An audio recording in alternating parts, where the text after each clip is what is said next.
Hi, everybody, and welcome to another episode of the RXP podcast, where four working professionals come together to talk about their love for movies, TV shows, video games, books, the outside world.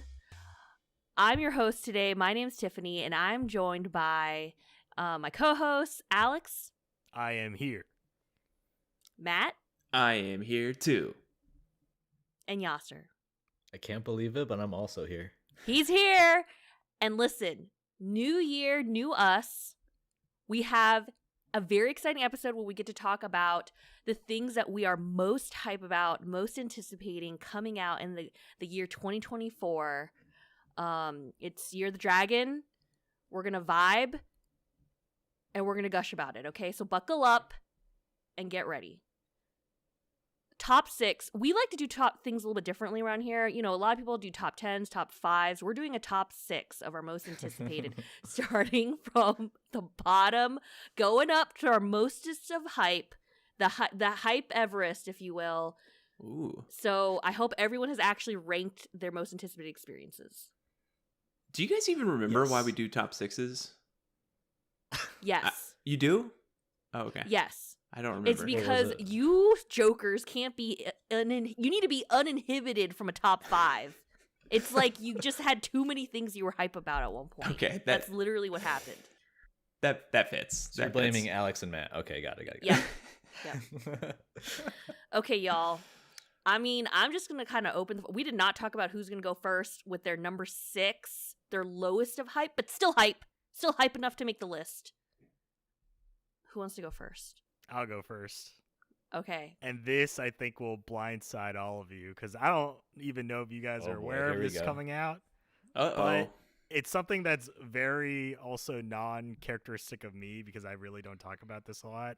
And that is a TV show, Fallout, on Amazon Prime. Wow. Really? Whoa. That is surprising. That's very surprising. Wow. And what's even more surprising is I've never played a Fallout game. I have no real interest in playing the games, but you know, in what I've seen of that world and kind of this is post-apocalyptic America.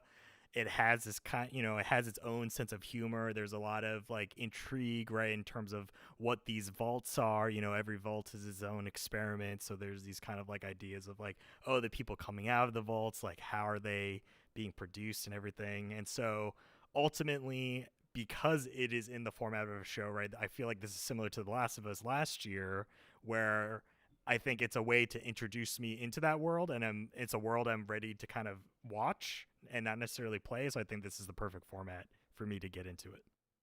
That's really interesting, honestly. I was just telling Matt maybe like a month ago. Yeah, maybe the trailer for that. Yeah, we were just talking about how good the trailer looked. And I'm actually in the same boat as you. I've never played any of the games, but I also want to watch that show. It looks very good. And hopefully, if I do like the show, I might play one of the games. I'm sorry, Matt. I know that hurts you. No, what we can do, Yasser, we can just play Fallout 76. That can be our... There you go. Are we sure that's our first into experience Fallout? It's co-op, at least. I heard it is a lot better than it was before. Yeah. Like, now it's a pretty polished experience, but yeah. When is this coming out? I think question. April 12th. I know it's April on Amazon Prime.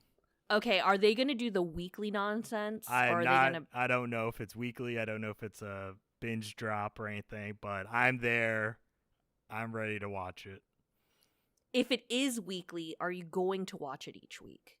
That is a real question. I might wait for a few episodes to collect because I feel like it's something that might come into play with another thing on one of my lists where I enjoy kind of the batches. So maybe if there's like 2 or 3 episodes, I'll watch all 2 to 3 back to back to back rather than trying to keep up with it once a week.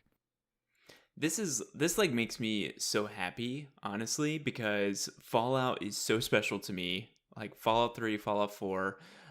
Like I was at Yasser's apartment when Fallout 76 got announced, was super hyped for that, then never touched it ever. Like we never got to it. Didn't even start the game. Didn't even start the game. And it's like set in West Virginia, so it's like this part of the country and didn't touch it.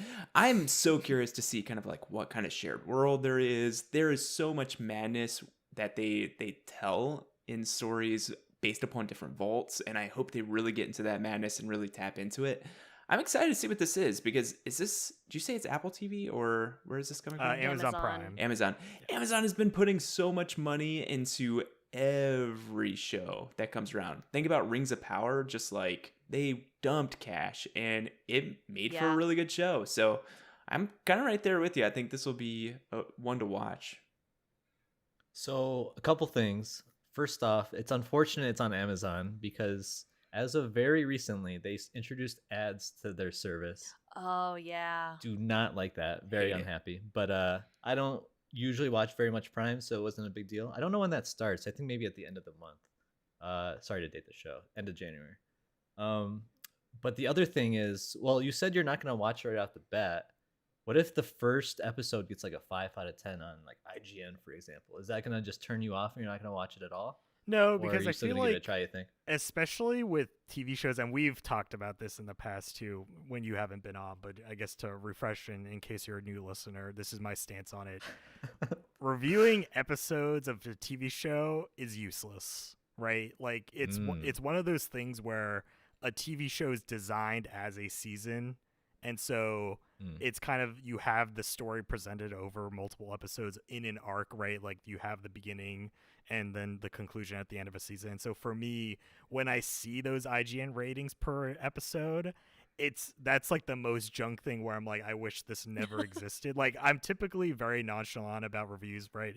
Everyone has their own opinion, but at the same time, I'm like, what's the point in rating an episode when, yes, maybe this episode isn't as strong, but then when you look at the course of the entire season, you know, it obviously fits in. Maybe, yes, it is the quote-unquote worst episode of the season, but that doesn't make it bad, right? It's just, it might seem bad by itself, but you don't know the whole context.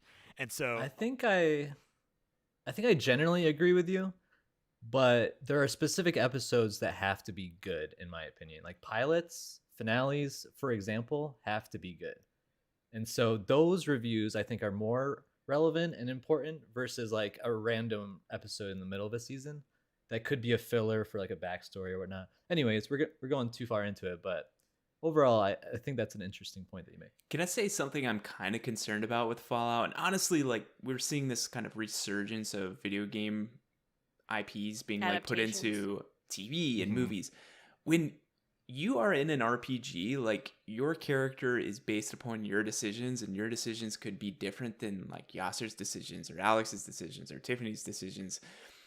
When you make that into a TV show, like, the compelling people in those shows were like some of the companions and like some of like the very like highest high and lowest lows of societies in those games. I'm kind of interested to kind of see how they make that form, and like who even is the showrunner and like how that goes about. I just feel like I'm always a little bit nervous, like even like the Legend of Zelda movie. Like, I'm a little bit nervous to see kind of like what a showrunner does when the showrunner in a game is going to be different depending upon what you do. So I don't know. I don't mean to be negative. Like, I'm super pumped for this, and like I have Amazon Prime. I use it a lot to watch a lot of movies. So I'll be there day one, but it'll be interesting.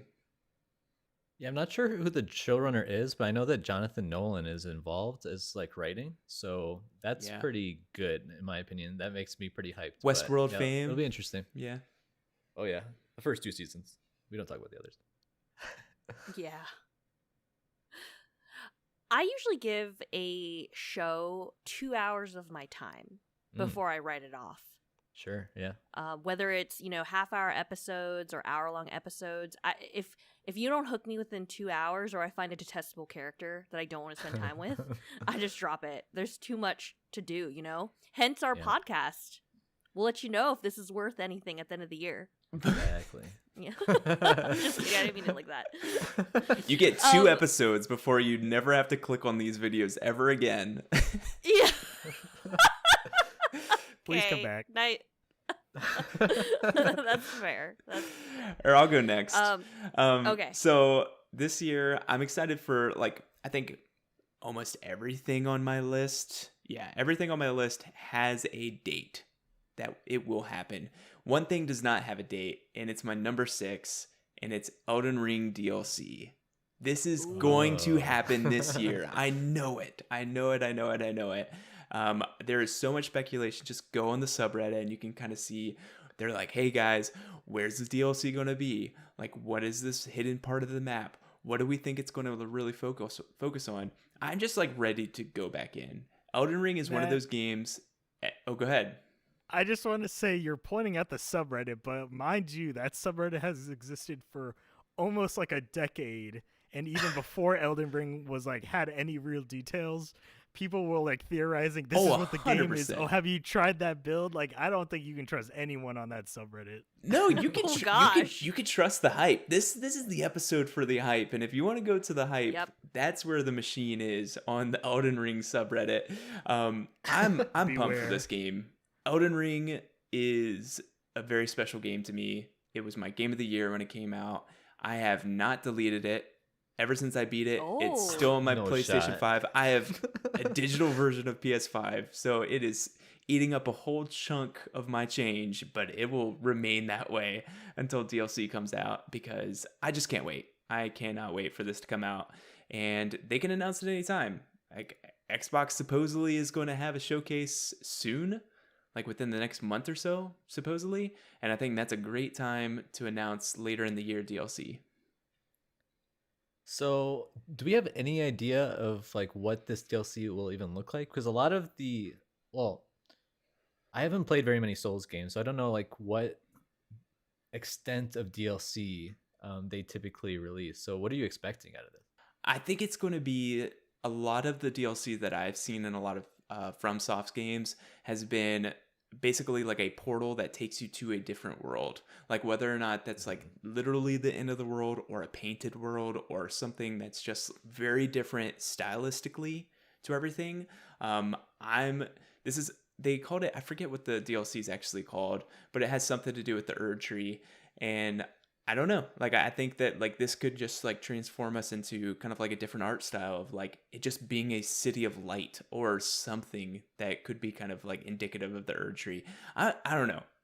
I'm pumped for these because usually you get a lot of really good story, good backstory, and they're usually ridiculously difficult. Like, this will be something that will take up 15 to 25 hours of my life, and it might only be like 5 hours of actual things going on, but they have a way to really expand your time. So if this had a release date, would this be higher on your list? Like, is this only number 6 because you're just not even sure if it's coming out this year? Ooh. That's probably, honestly, like probably. Like, I think I want to believe it's coming out this year, and I really do believe it's going to come out this year, but we've really not been told much about it. Like, I just know how great Elden Ring was, and I'm just assuming it's going to look like that and be like that. But we really don't know anything about it, except that FromSoft is doing it, and it's going to happen at some point. So as soon as I get more information, I'm sure this will like jump up to 1. Like, this will be the number 1 thing that I'm like stoked about.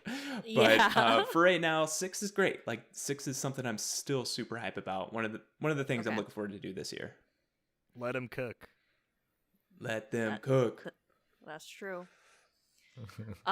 I kind of did the same thing as you. Well, everything on my list has an actual date. Okay. I decided to keep my expectations in check, so that I don't get disappointed. I mean, there's chances that actually there's chances of delays still, because some of these have actually already been delayed once. But I'm gonna announce my number 6 is a Netflix show. Oh. It's an adaptation of a book. Bridgerton, season 3. Oh, okay. Listen, you guys, Bridgerton is they're just romance novel. It's a romance novel series. Like, you know, like they don't have Fabio on the cover, but they're just like photos of flowers or whatever. But it takes in England. It's like, I forget the time period, but there's a queen. There's like debutante balls, blah, blah, blah. What I really like or thought was kind of fun is that that romance novel series is about a family with like 8 kids, and literally each book is about one of the children growing up and like finding their partner. And they're actually doing it with the show, which is really nice. So like each season's kind of a refresh of who quote unquote the main characters are. You see all the siblings in there because there's freaking 8 of them, but they interact.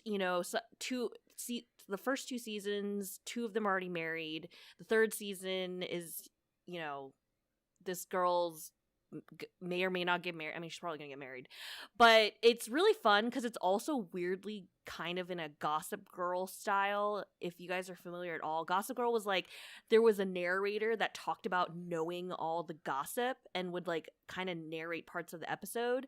And in Bridgerton, they actually got Julie Andrews to be the gossiper, the gossip perfect. monger. So she narrates this story. I don't even know how to explain it. Whatever. It's a fun time. It's kind of dumb, but it's very easy. Easy to watch. I am kind of bummed though. They're doing the thing where the first half of the season is coming out May 16th, and then the second half of the season comes out June 13th. Not this again. I know. They did it with The Witcher. Is it award show mongering? Like, is that what this is again? Like, that's what the deal was with Stranger Things. Like when they did it. I think they're honestly doing it to keep your subscription. Interesting. Yeah. Okay. I think they're delaying it so that you have to sub for another month, Interesting. Like, that's what I think. I hate that. Yeah, I hate it here. But yeah, but I'm going to watch it. It's a dumb fun time. You get some popcorn, you sit, you watch it. It's over. Did you like both of them? Because the second season or playoff or spinoff was the Queen story when she was young, right? That was technically a different season. Got it. Okay, so was that just like a spinoff then? Yes. Okay. That was a spinoff. I did watch that. Okay. That was fun. I enjoyed that one too. I thought it was sweet. I watched half of it. Maddie's a fan, and so I watched half of it with her, and she was trying to explain everything to me, and she's like, "This is significant because in the first season you never see him. Like there's so much backstory. So it's like, got it. Okay, I see where they're going, and I kind of like the almost anthology base to it, where it's like you really focus in on one person before focusing in on someone else. Like I love that. I'm not super into period pieces. Like that's just my thing. Mm-hmm. But yeah, cool. Sweet. As someone who obviously hadn't read the books, do you feel like without Maddie's assistance that you would have been able to like comprehend what was going on? I think if I watched the other seasons, I would know, but probably, I didn't watch the first 2 seasons, and supposedly like one of the main characters outside of the Queen, it was like learning about their relationship together, and she was like, all these weird things were happening to him, and I was like, this is kind of strange, and she's like, well, this is all you know if you watch the first 2 seasons, or the first, I think I only thought that there was one season. Yes. So in my mind, I was interpreting it as one season. And she was like, if you saw the first season, like this is what you know about him, and it's really not much at all. And it was kind of, it made it worth it, I guess, watching it, probably from her perspective more than mine. But yeah, cool. Do they have plans to go through all 8 people? I really hope. So this is produced by Shondaland, which did Grey's Anatomy, How to Get Away with Murder, other Scandal. Like, she's a hit maker, and so this show is great. I really hope they go through all the siblings. It is kind of weird because in the first season they obviously cast very young children. There's 8 of them, and so they're all of various ages. But like in the first season, like the youngest kid is like 12. So, whether they keep the actor, which could honestly make sense because they're pumping these out relatively slowly. It's like one almost every year and a half. So that person will age up where it would be fine for them to be in a romantic relationship with someone. I hope they do, especially because I like the aspect of Julie Andrews narrating stuff. There is like an overarching plot with, politics and stuff, but I think it's fun. It's a fun time. I am scared though because I could see them just canceling it after the 3rd season because Netflix doesn't really keep it that often, and there's not really like merch capabilities with this. I feel like with Stranger Things, there's like pop Funkos and like shirts and True. Sell corsets. hats. Yeah. Yeah, like Call me what Netflix. is really I'll help you out. really cool though They're coming is back. that they make classical renditions of pop songs to use in the show. Okay. So that's really fun. You know, like a little bit of Taylor Swift or Ariana Grande, but like with violins and no lyrics. Like, yeah, That's cool. yeah, Taylor Swift is involved. Okay. yeah. You know, Yeah, I mean, it's don't back quote me. in. There's a lot of music, but yeah, it's fun. All right, I guess I'm up. Yep. Honestly, this was a pretty difficult list for me to put together, mainly Okay. because I don't really get hyped for things as far as like games, movies, media in general, like TV. Unless there's like something that I know is like a known quantity or something that I heard about a few years back that I really have been watching for a long time. Cyberpunk comes to mind. Stranger Things next season comes to mind. But neither of those two things, for example, have anything coming out in 2024. So this was a pretty difficult list. And so my number 6 is something that is a little bit unique in comparison to the others in that I've experienced these before. But I really like this game so much that I'm putting it as the number 6. Y'all can hate me if you want, but that's just how it worked. Okay. I can't wait to play both of the remasters of Last of Us Part 1 and Part 2. Let's go. Okay. So recently got Part 1, and well, me and Matt both recently got Part 1 because we game share on PlayStation, and I was very excited to hear that he's going to be starting it very soon too, because Last of Us is the reason why I got into PlayStation. That's the game, the IP that brought me over. So can't wait for him to actually experience it. And then Part 2 remastered, or the PlayStation 5 version at the very least, is coming out later this year. I'm not super hyped for that, but it gives me an excuse to finally replay that game because I only had played it once when it was the PS4 version at the time. So I'm excited to experience both of them again. Excited to play Part 2 again after I now have lived in Seattle for 2 years, so I can kind Oh. of see some of those Oh, landmarks. cool. That's going to be fun, I feel. But in general, while I don't think they're perfect games, I think they're amazing experiences, and I can't wait for Matt to experience it as well. Well, let me tell you, Yasser. I experienced it for the first time this morning. I played for about Let's 2 go. hours today. Oh, And nice.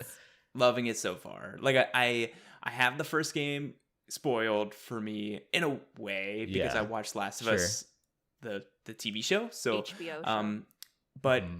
it's still like I'm not gonna spoil Last of Us Part 1 in case anybody is not played it, but the emotional moment that happens in the first game and within like the first 30 minutes of the game, I cried during the show, and I was kind of like I knew it was coming in the game, and I still teared Yeah. up this morning playing it. Like there is just something about that, like honestly, Yeah. like it just like still grips me. And like Maddie was working from home and she watched the show with me, and like she bawled her eyes out when that happened, and I was like, oh yeah, so I'm playing the game based on that. And Yeah. that thing happened, and like she was like, oh no, like I please don't talk about this, like we can't go down this again, like Path. we cannot. Yeah. So it's like I feel like that just shows the quality of the storytelling of the game. Honestly, like I am here for it, and I think Part 2 comes out like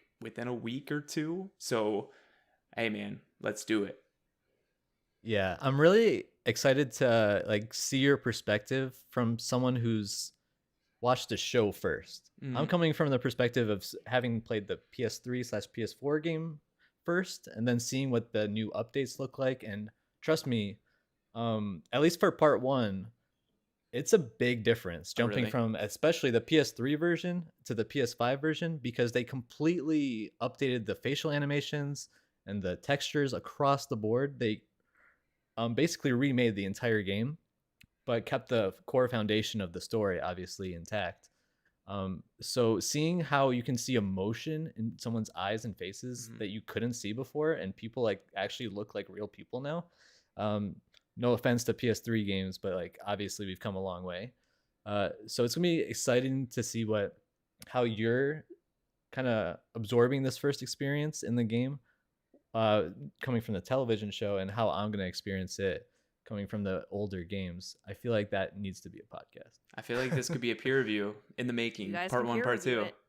Yeah. I will say I went to go see the quality of mirrors. I think like mirrors in video games, like there's such a like weird dynamic. Like either they could be the best thing about a game's graphics or the worst thing about the game's graphics. I was like, all right, I'm going to go in this bathroom. I'm going to look at myself in the mirror, and it was shattered. And I was like, smart, very smart. You don't have to deal with these stupid people looking for this. Yeah. If you just shatter all the mirrors, makes sense to me. Big brain, naughty dog. Listen, I'm gonna just jump into number 5. We're going all over the place. Yeah, I have another Netflix show. Okay. This is my last show on my list. Okay. And Spoiler. this one is actually, I said that all my things have dates. This one technically has a date. My number 5 most anticipated experience for this year is Arcane Season 2. Ooh. It's supposed to come out November 2024. It doesn't have like the exact release date yet, but I'm going to hold them to it. Netflix is pretty good about when they like kind of announce a window, they mean it. So I loved season 1 of Arcane. I would wholeheartedly recommend that show to even people who have no idea about anything League of Legends related. We have a whole peer review about it. Go check it out. But I'm really excited to see where our characters go and to see introduction of other characters that I really like in the show. So for like That's all. someone who doesn't have any knowledge of these, would you recommend me to watch this? Yes. Okay. Yes. The animation's really unique. The style is really cool. They introduce the characters pretty well. And you kind of get to see a story for a handful of different characters, like what they're going through. And so you almost find people that you like. Like, you know, like in Stranger Things, you have like the adults, the teens, and the kids. Mm-hmm. Like Arcane kind of has that aspect. Gotcha. Okay. Like they have the people in the slums, they have the rich people, you know, stuff like that. And I think how the mature release is this date's show, by locked the way? in. Oh, sorry. Yeah, I was just gonna say it'll be the end of the season in November, so I'm pretty sure like it's coming in November, like no matter Interesting, what, okay. probably. So, how like mature is this show, or is it really you could enjoy it even as like a 10-year-old? Oh, that's a good question. It's kind of dark. There's Oh, okay. It's a little bit dark. I feel like, you know, 12 and up should be fine. Almost like kids who used to read who read the Hunger Games like would be fine. It's not as dark as the Hunger Games, but you know, there's discussions of classism, you know, the rich versus poor. There's violence. Drug use. There's drug users, found family, like, and Oh. it's what's really cool. Did they do 3 episodes of 3 seasons? Yeah, 3 so groups? Or part was of it- my okay. referencing with Fallout is because Arcane did that when it came out 2 years ago in 3 batches of 3 episodes each. I really enjoyed that way of digesting season 1. And so even though obviously other shows aren't built with that in mind, that kind of release schedule, I feel like just pacing wise that really like fit my bill. I enjoyed this. And so I think I can apply that even though, you know, it might be like, oh, yeah, they're releasing it weekly because they want you to watch it weekly. I think I can still get similar enjoyment to be like, well, I can batch like 3 episodes together, you know, wait. Like for me, if anything, watching things is mostly just to avoid spoilers, right? Because obviously the older something gets, the more likely you're going to see some stray comment about it or some random post online. So I understand kind of like the risk of delaying things that come out and then waiting to kind of, you know, take it in and observe it. And so I'm willing to take that risk. But then again, right, it's kind of the idea to say, well, if you don't think you're going to go in those parts of the internet or those groups of people that might say something random about it, you're probably fine. So you don't have to worry about that. But that's just kind of that small notion in the background. What's also nice is because they released like 3 episodes at a time, it felt like a small movie. or a long movie. I honestly don't remember how long these episodes were, but it felt like I was watching a movie, and then I was ready So for you the next binged movie. all 3 every time. Yes, I did. Nice. And they're hour long or 30 minutes? I really can't remember. Okay, fair enough. Yeah. Fair enough. I would guess 40 minutes to an hour. Okay. Yep. I've only heard good things about the show, so I definitely need to keep that on my radar for sure. That's a good one. It did also like make me more okay with playing some of the character. There were like when I play very sporadically League of Legends. Sometimes I'll like get in a fever dream and play it for like a whole weekend for like 6 hours a day or something, but I would typically, opt out of certain characters. But when I after watching Arcane, I was like, you know what? Let me try this champion one more time. Do I really not like him? Because I like him now. Did you ever like a champion after you tried them because of the show? You know what? I'm going to say yes. I became more tolerant. Well, I became more tolerant of a champion. Like I wasn't immediately trying to get out of the choice, because I normally play it's called ARAM mode, all random, all mid, where you literally just hop into a lobby and you get assigned a character and you get up to 2 rerolls to get a new character. And typically, if I think like I'm not very good, I'm probably only good or manageable with maybe 20% of the champions in the game now. And so if I was not doing well, I would automatically opt out. However, there was one champion from the show that I was like, okay, let me give him a try again. Who was it? His name is Victor, and he's a magic user. Not Von Doom. Not Von Doom. Yeah. Okay. I figured I'd ask for all our League listeners. Yeah, it was Victor. Sorry, there. y'all. They're out there. Yeah.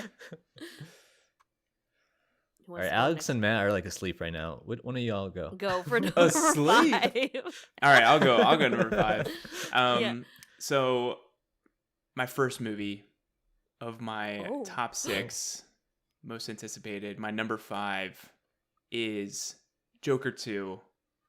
Also Feliz Adu, which is supposedly French for Madness for 2. It's looking at Joaquin Phoenix following up on 2019's Joker, has Lady Gaga with him now. It is going to be a musical / crime movie, and that makes me so much more excited about Joker 2. Like, Lady Gaga is just undefeated as a musician. You can't tell me otherwise. Like, she is amazing. Like, the range that Lady Gaga does, she acts like in all these like American Horror Story, does like weird things because she's Lady Gaga, but then like has a Tony Bennett CD where she sings duets with Tony Bennett for like 18 tracks, and it's amazing. And it was like the US Open's official like soundtrack in like 2018. Like, she is amazing. She was in A Star Is Born with Bradley Cooper, the Barbara Streisand like remake, and amazing. One of my favorite soundtracks still to this day, A Star Is Born, between Bradley Cooper and Lady Gaga. So like, my expectations are very, very high because Lady Gaga I just see as a huge talent and someone that I think will bring life to this madness. Like, I think Joker was very divisive in 2019. Some people hated it. Some people loved it. It was one of my favorite movies of 2019. So like, I'm more on the love than hate. And I'm just excited to see what happens. Like, add in some more madness. I think it's going to be great. I'm 100% on board with what you're putting down right now, Matt. Whew. Joker 2019, incredible. Lady Gaga, incredible talent with whatever she does. It's going to be great. The musical part, like, I think Alex's reaction kind of summed it up. Like, some people were like, what is that? Yeah. What does that even mean? But I think it's gonna be great no matter what. I think everyone involved is super talented. It's gonna be an amazing movie. When does that come out again? It comes out in October, I think October 4th, 2024. So it's going to be perfect time, fall weather, right before spooky season. I think it's 100% going to be very dark. If it's anything like the 2019 film, which I expect it to be, because it's the same director as Todd Phillips, who is from Hangover fame. And I think it's going to be just as dark, and it's going to fit perfectly October. Do you know what character Lady Gaga is going to be? Like, is She's that Harley. No? I think she's going to be is she Harley actually gonna be Quinn. Harley? Yeah. Yeah. Okay. Yeah. Does So- that intrigue you more?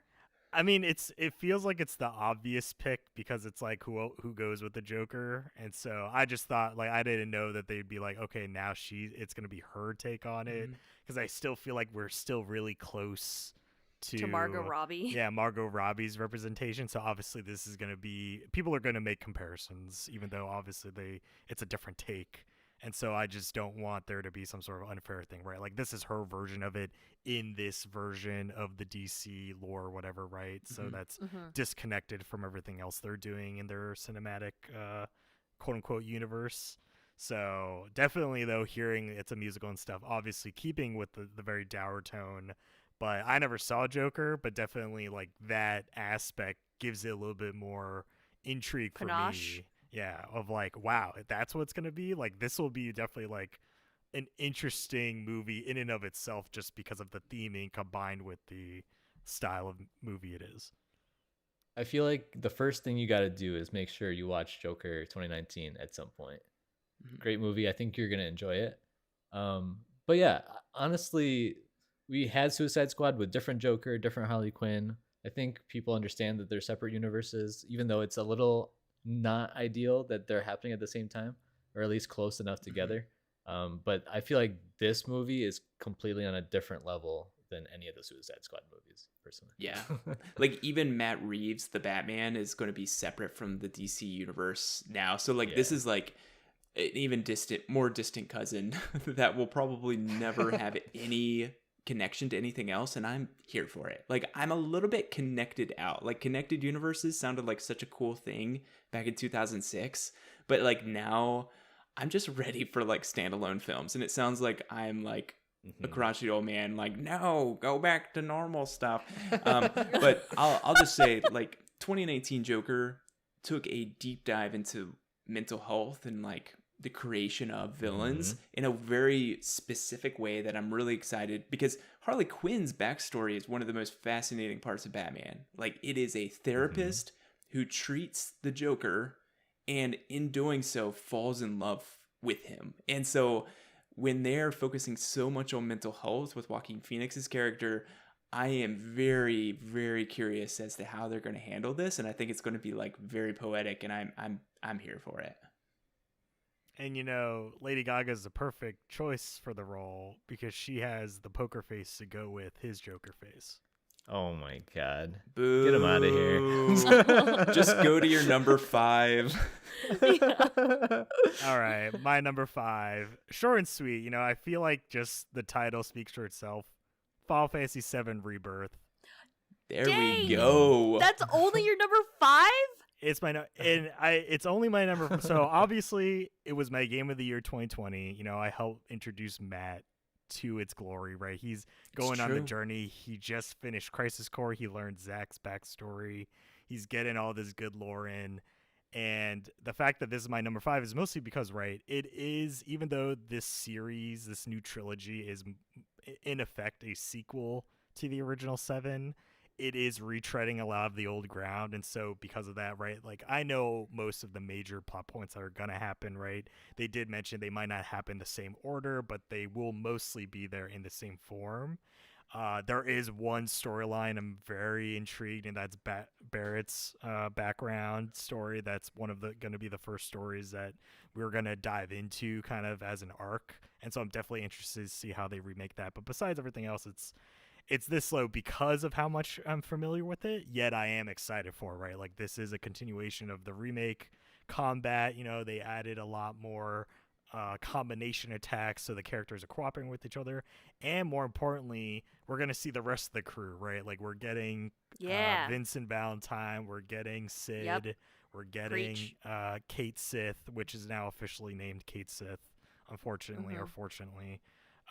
But it's going to be a good time just because I know having played the original game and knowing all the story that happens, I know this is going to repeat it. And then, maybe it bumps up higher if there are some surprises, right? But if we're, staying the course, going with the familiar road, then it'll be a good time. And that's why it's this slow. Fine. Fine. Accepted.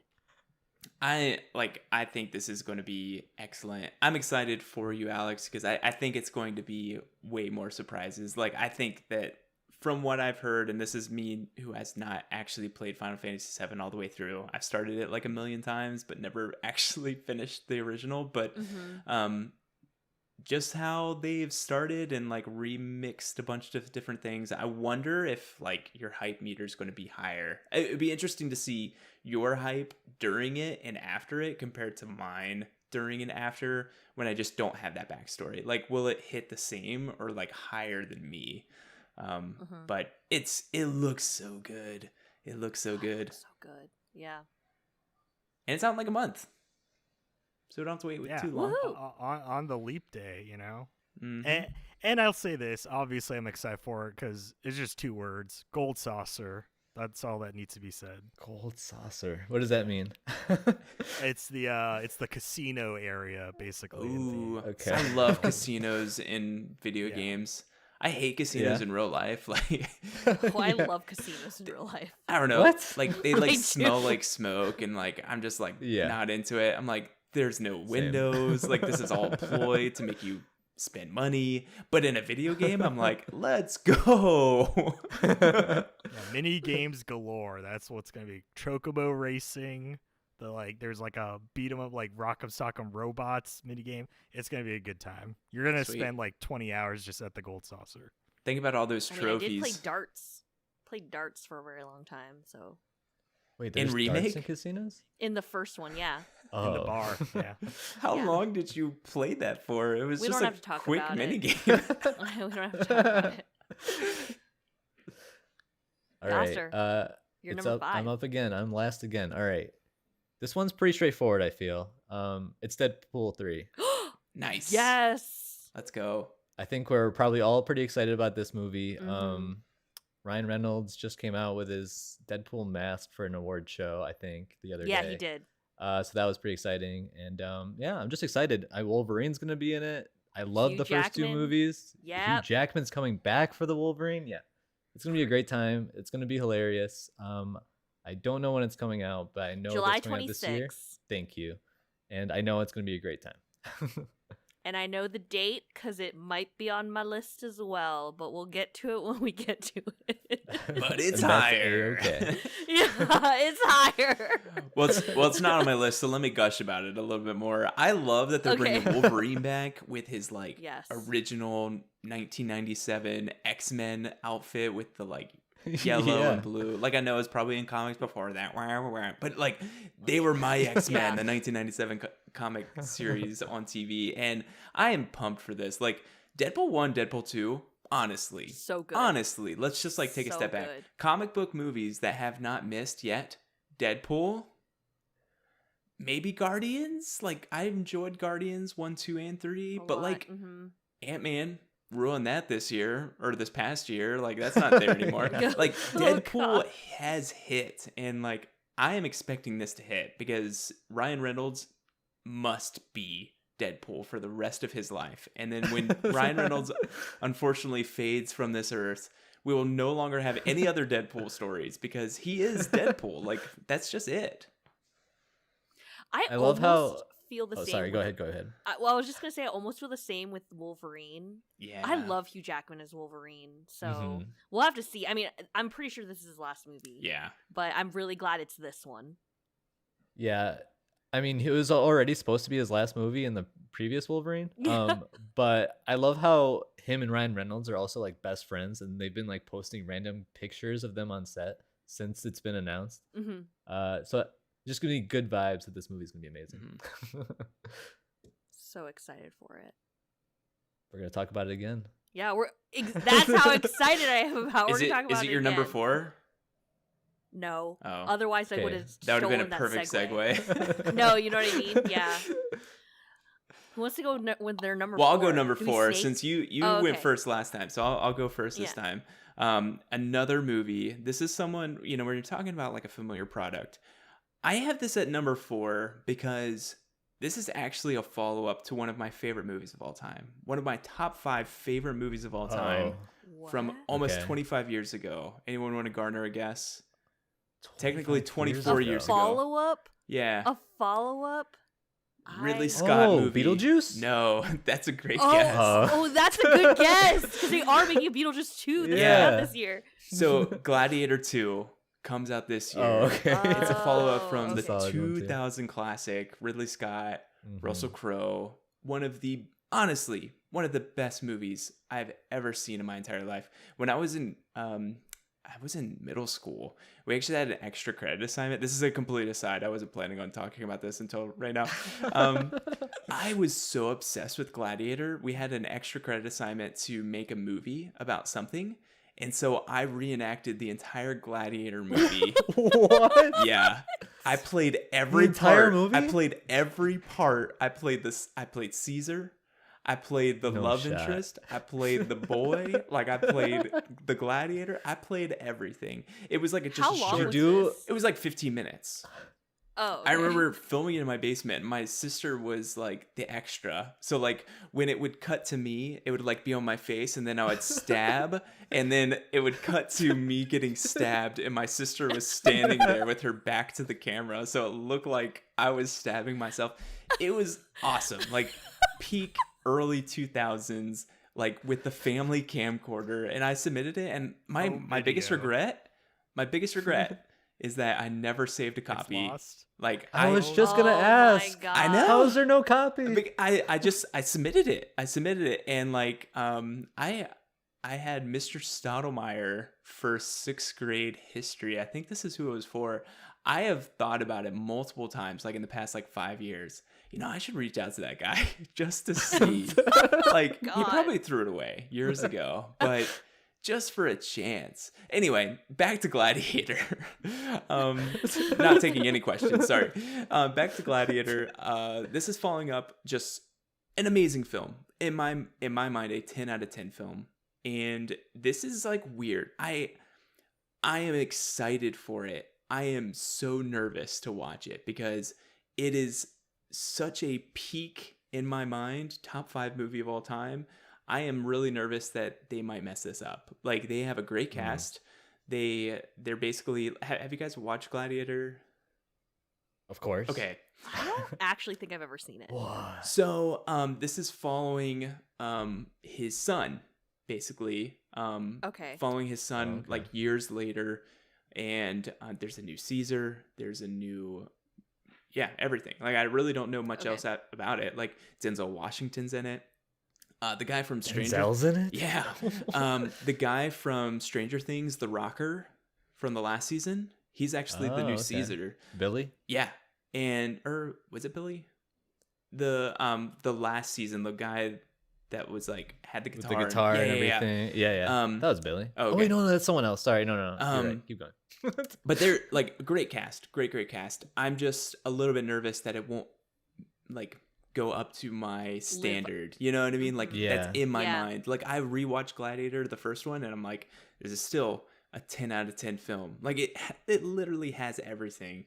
And I'm just nervous that it won't live up to that. But also at the same time, I'm excited to see what he's got. Because Ridley Scott is still one of my favorite directors, and I think he's still got it. I didn't watch Napoleon this past year. I heard it was kind of meh, but I think he's still got it. I still think he's got it for Gladiator. And Russell Crowe, who is still very close friends with Ridley Scott, has been working through production, and like I think them together has like almost like a hive mind of where this story makes sense going forward. So I'm hoping it's not more of a money grab, but it's really just like back to form for a really good director.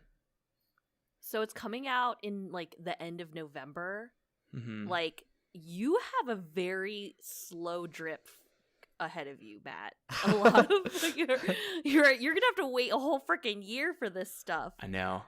Well, maybe later in my list has things that are more close, but like there is some good stuff all year round. Like some of the movies, like that we could have talked about today, like some of them are just unknown quantities that are happening throughout the year. I honestly think this year movies is going to be one of the best. So we'll see. So that's really funny because my number 4 is a movie. Yeah. And it's a movie that's been delayed. I know. And that movie is Dune Let's Part go. 2. Oh. It's coming out March 1st. I'm really excited. I've never read Dune. I knew of Dune, background because it's so popular, but I never read the books. However, the first movie really surprised me. I watched it on HBO, and then I went and watched it in the theater and paid for it. Okay. Because didn't it do that thing? It was during the time when they were doing an early release, or you had to pay money to see it at home or something. I can't remember. I basically or no. HBO was doing simultaneous releases. That's what I thought. Yeah. To Was it Warner help movies with or? the pandemic. Yeah. Yeah. So I had already watched it in the comfort of my own home, and then I was like, no, I need to see this in the theater. And then I literally went and paid, the $13 or whatever to see it. And within the same weekend, I did this. I watched this 3-hour movie twice. I very much was intrigued by it. I like the acting.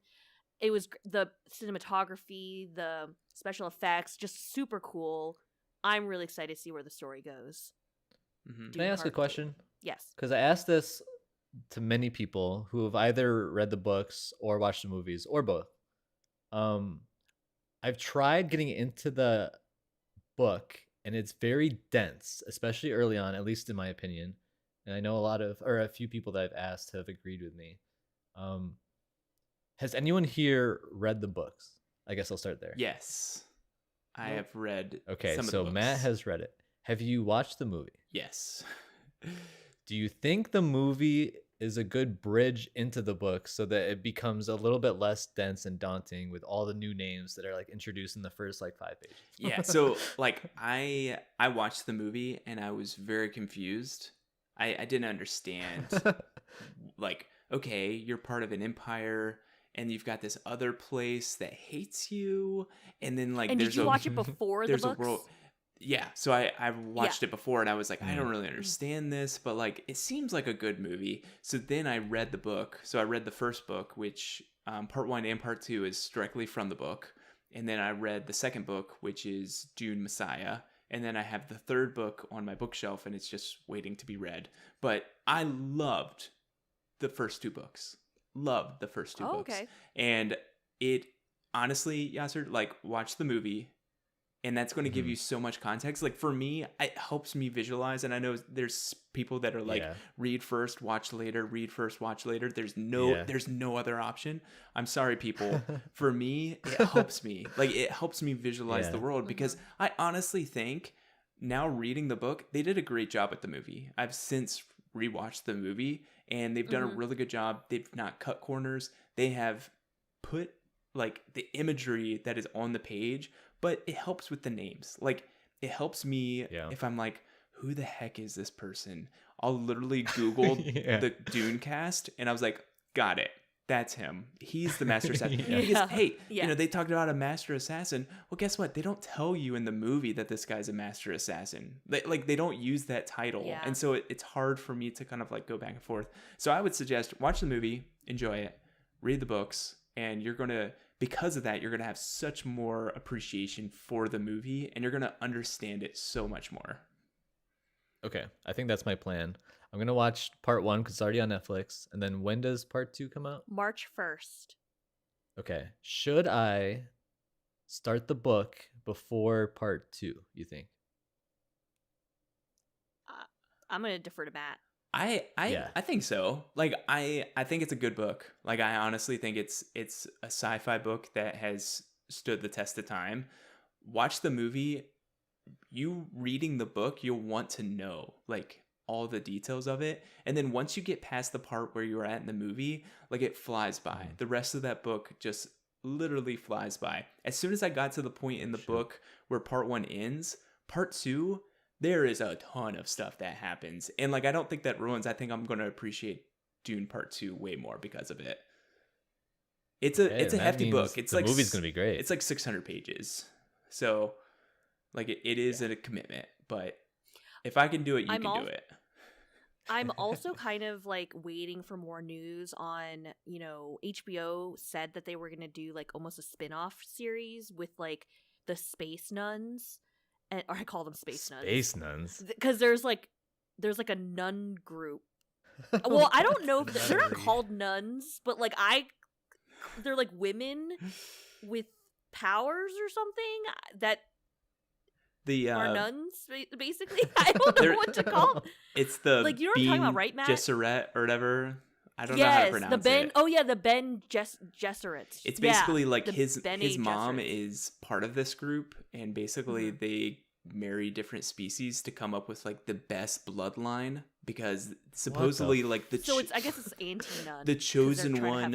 The chosen one is like from their spawn. Like someone will give birth to the chosen one, and based upon like really good genetics. So like every single person that like leads a household like has one of them as their wife, and they like have like telepathy, and they have like all of these different Special like mind powers where they can like basically kick people out of their mind, or like make people feel like they're being tortured. Like they are like very, very powerful people. But I do love that they're called Dune nuns in Tiffany's mind palace. Space nuns. Sorry. Or actually, honestly, it should really makes be it like so much space better. witches. It should be space witches. That's what I should really call them. But yeah, HBO is supposedly like agreed to a spin-off show about like the space witches. So I'm kind of waiting for that to happen, because I'm also intrigued by that. Is that based on a book? Like did this guy like Frank, whatever his name is, Frank something? I don't know. I was about to say Frank Sinatra. But I don't know. So talented. They might just be Frank Herbert. delving really deep. Close. I hope they don't, like, unless it's like based upon his works. Like I don't know. I think so. I think it will be. Okay. Well, good. Yeah. All right, we're gonna keep the movie trail going. What are you gonna say? I'm really worried that I'm gonna just pronounce this wrong, but I'm sorry. It's just really difficult. Okay. Okay. It's Furiosa, a Mad Max saga. Furiosa. Oh, okay. Yeah. Yes. Yeah. Thank you. This movie looks incredible. The trailer was amazing, and the first movie was even more amazing. And Anya Taylor-Joy is also amazing. Mm-hmm. And so ever since Queen's Gambit, if I see Anya Taylor-Joy, I'm going to be hyped for whatever she's in. Okay. And Mad Max movies in general, especially with the same director coming back, I have no doubt that this is going to be a great time. How many of you have watched the first Mad Max movie? No, I like have the not. original? You mean the original? No, from, like, the those one that 80s? came out. Oh, no, Fury The Road. 2015 one? Yeah, Fury Road. That's right. Yes, I've seen it. It is a fantastic movie. Yeah. Yeah, yes, it is. Tiffany, get on it. Great movie. Okay. But any of our listeners that haven't seen it yet, gotta watch it. Great, just fun time. And then I think this movie is gonna like take it to the next level, which I don't even know what that's gonna be. My one reservation is the Anya Taylor-Joy casting, only because just visually, like, obviously she looks great, like with the makeup and everything, but I'm like, I don't like her character because of everything else she's done. I don't get the feeling like she fits in that world, right? Like, because obviously her older version, right, in Fury Road is played by Charlize Theron, which I feel is such a great casting, right? Like, knowing her as an actress, like, that's like perfect for what she, her role in that movie. And so this being the younger version of her, I'm like, I mean, I guess since Anya Taylor-Joy hasn't done something like this is the proving ground. Can she do roles? That's what I'm saying. Like it is. Yeah. So I'm like that. It's my reservation to be like, I hope she does well, because if she doesn't, it shows like her range, right, as an actress. Yep. So. Yep. Exactly. And that's exactly why I'm excited about it, is because we haven't seen her in this type of role, and I think she's so talented that she's gonna knock it out of the park. But it is gonna be interesting because, like you said, the previous casting was amazing, and I think they know what they're doing with their casting for sure. So I'm really excited to see how that turns out. Yeah, like I'm very excited for this. This is like I have a list of movies that I want to rewatch this year, and Mad Max Fury Road is one of those. Like, it was, I didn't care for it, honestly, the first time I watched it, and then I watched it like a couple months later, and I must just have been in a mood or something, because the second time I watched it, I was like, this is amazing. I don't know. Like, I watched it and I was like, I don't really get it. And then a couple months went by, I was like, no, I was stupid. Like, this is great. It's the same director that like directed the 70s versions of these, but like also in the middle of his, like, I just like went through his IMDb, he's like done all these Mad Max films, and then he also has directed Happy Feet, and it's just so strange. But that's where he got the inspiration for Witness Me. Witness me. No, seriously, I'm tap dancing. Witness me. Yeah, Anna Taylor-Joy. I watched The Menu at the beginning of last year. I think it was my first movie I watched of 2023, released in 2022. Fantastic movie. Like, The Menu was really, really good, and she did so well in that movie. So I'm right there with you. I think she's got the chops for it, and it should be good. Like, I think this will be a good time. And Hemsworth brothers in there, right? Yeah, Chris, my favorite Hemsworth brother. I wasn't sure which one it was, so I didn't want to say. But yeah, when does this movie come out, Tiffany? You're the release day girl. Okay. May 24th. See, we have stuff in the middle of the year too. Love to see it. Yeah, the beginning of the summer block, basically. Yeah. Mm-hmm. Yeah. First The summer block of blockbuster busing. potentially. Coming in fast and furiosa. There we go. Is that your next? There we go. Yeah. Is that your next thing, Alex? Go ahead, take it away. Yeah. No, but it is a movie, so we're keeping it on the silver screen. Love it. Okay. Not sure if it's on your guys' list, but it's Inside Out 2. Oh, Okay. man, that's a great choice. I thought you were gonna put that on your list. So I love the first one. Shout out to Bing Bong. May he rest in peace. Oh my gosh. Bong. And I just love how they portrayed this kind of this internalizing of emotion and the way right as we grow, going from this kind of like pre-teen / teen years, right, and how complex emotions can be and how they change, right, and how you try to deal with it like within yourself, but then also at the same time how they portray that in the characters, right, like none of the emotions have hard lines. Which is such a fascinating thing I never thought about, right? Like when they're depicted in the movie, they're basically these kind of like amorphous, like bubbly kind of forms that don't have kind of any sort of shape to them, right? Like they're ever changing, and it's right. It's reflective of the notion, right? Emotions don't have set definitions. These are things that change and morph, and they're very specific to each individual, right? And so it's something that you kind of find within yourself. And so I'm definitely interested in seeing how they propel this, right? Obviously they I don't know if they've introduced any of the other emotions, but I know anxiety being one of the ones that the new emotions getting added, and definitely I feel like it'll be interesting if this is kind of a reflection of the same character in the current day and age, right? Like, is this kind of like a 16 17-year-old girl in 2024? I bet it is. Yeah, and so I'm like, man, what does anxiety mean for a girl at that age now, right? Like, I can't imagine it being like With of that social age media. a decade ago. So how is it going to be portrayed in the 2020s, right? And so I think just from that lens too, it's going to be it's this extra level of intrigue, right? Of saying, obviously we won't get Bing Bong, or maybe Bing Bong will come back. Who knows? Maybe we all need imaginary friends. Maybe that's the life lesson here. But on the flip side, maybe it is going to be this great lens into looking at what does it mean to be a teenager, like in this decade, right? With everything being online and kind of dealing with that, right? Anxiety being that first and foremost emotion you might feel of, if I do this, is someone going to take a picture and then post it online? Like, what are people going to think about my Instagram reel or TikTok or what have you? So I'm hopeful they knock it out of the park again. And Pixar, they do have some misses, but most of the time it's all bangers. Listen, Go ahead, Yasser. this one wasn't on my list, but honestly, I get down for any Pixar movie. I will be watching this movie. I don't know if it'll be on release or on Disney Plus later, but every Pixar movie is a banger to me, with a couple exceptions. Not that many. So Pixar, can't wait. I don't really care what the plot is, whether it's the older version of the same character, new teenager altogether. I think it's going to be great either way. When does this one come out? Did I miss it? June 14th. It's going to be the same. I'm pretty sure it's the same girl. Okay.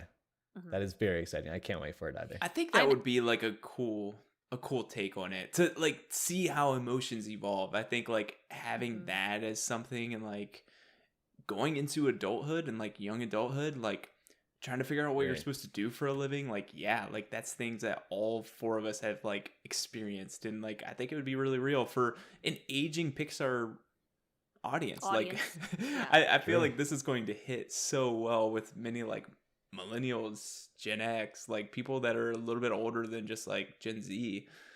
I don't know. This feels ripe for the taking in 2024. I'm interested in seeing their use of current slang, because I'm always down to learn new vernacular. But I'm also really family friendly, of course. Yeah, family friendly. I already anticipate a sadness of like, we're probably going to get to know anxiety and a couple other emotions.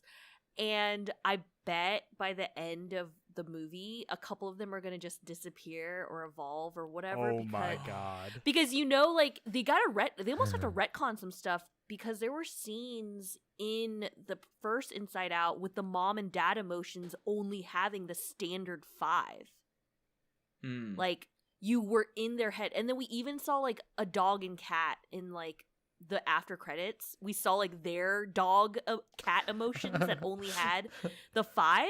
So like part of me wonders if the anxiety, or if anxiety is going to only live in the girl for a brief moment in time, I feel like it'll be a joke where they'll have like a closet with a door, and all those emotions are like stuffed in the closet with the door shut. And it's like they'll just peek back in and be like, oh, they peek out, and then someone like runs over and shuts the door again to be like, no, I'm happy right now, like don't come out. But also like maybe that is like the kid, like they could use that, like maybe the dad has like suppressed anxiety where they like have it under lock and key, where maybe for a young adult, like anxiety is like there to reign and like takes over the button and like makes core memories like good or bad because it's like taken over her. Like that's the thing that fascinates me, and I think Inside Out is honestly like, if we really had to do like a Pixar in review, I think it's one of like the most important ones. Like it's the one that sticks in my head the most. Like you still hear on like Reels and TikTok or whatever about like unlocking a core memory, like that comes from Inside Out. Like them being able to make feelings into something that we can all visualize now, and it makes perfect sense that like these emotions are always fighting to press the buttons or do whatever. Like man, they hit it so out of the park. I think I'm excited. This should be great. I forgot this game's out this year. Yeah. I did notice that when I was kind of rolling through the film review. Maybe this is an honorable mention for me. My number 3 is something we've already talked about, is Deadpool 3. Yes. I'm so excited for Deadpool 3. I'm really glad that we got to an agreement with the writers and actors strike, because we had to, and we should pay people living wage and all that. But the fact that they were still able to film during that time, I'm glad that it wasn't postponed as far as it could have been. So I am pretty excited.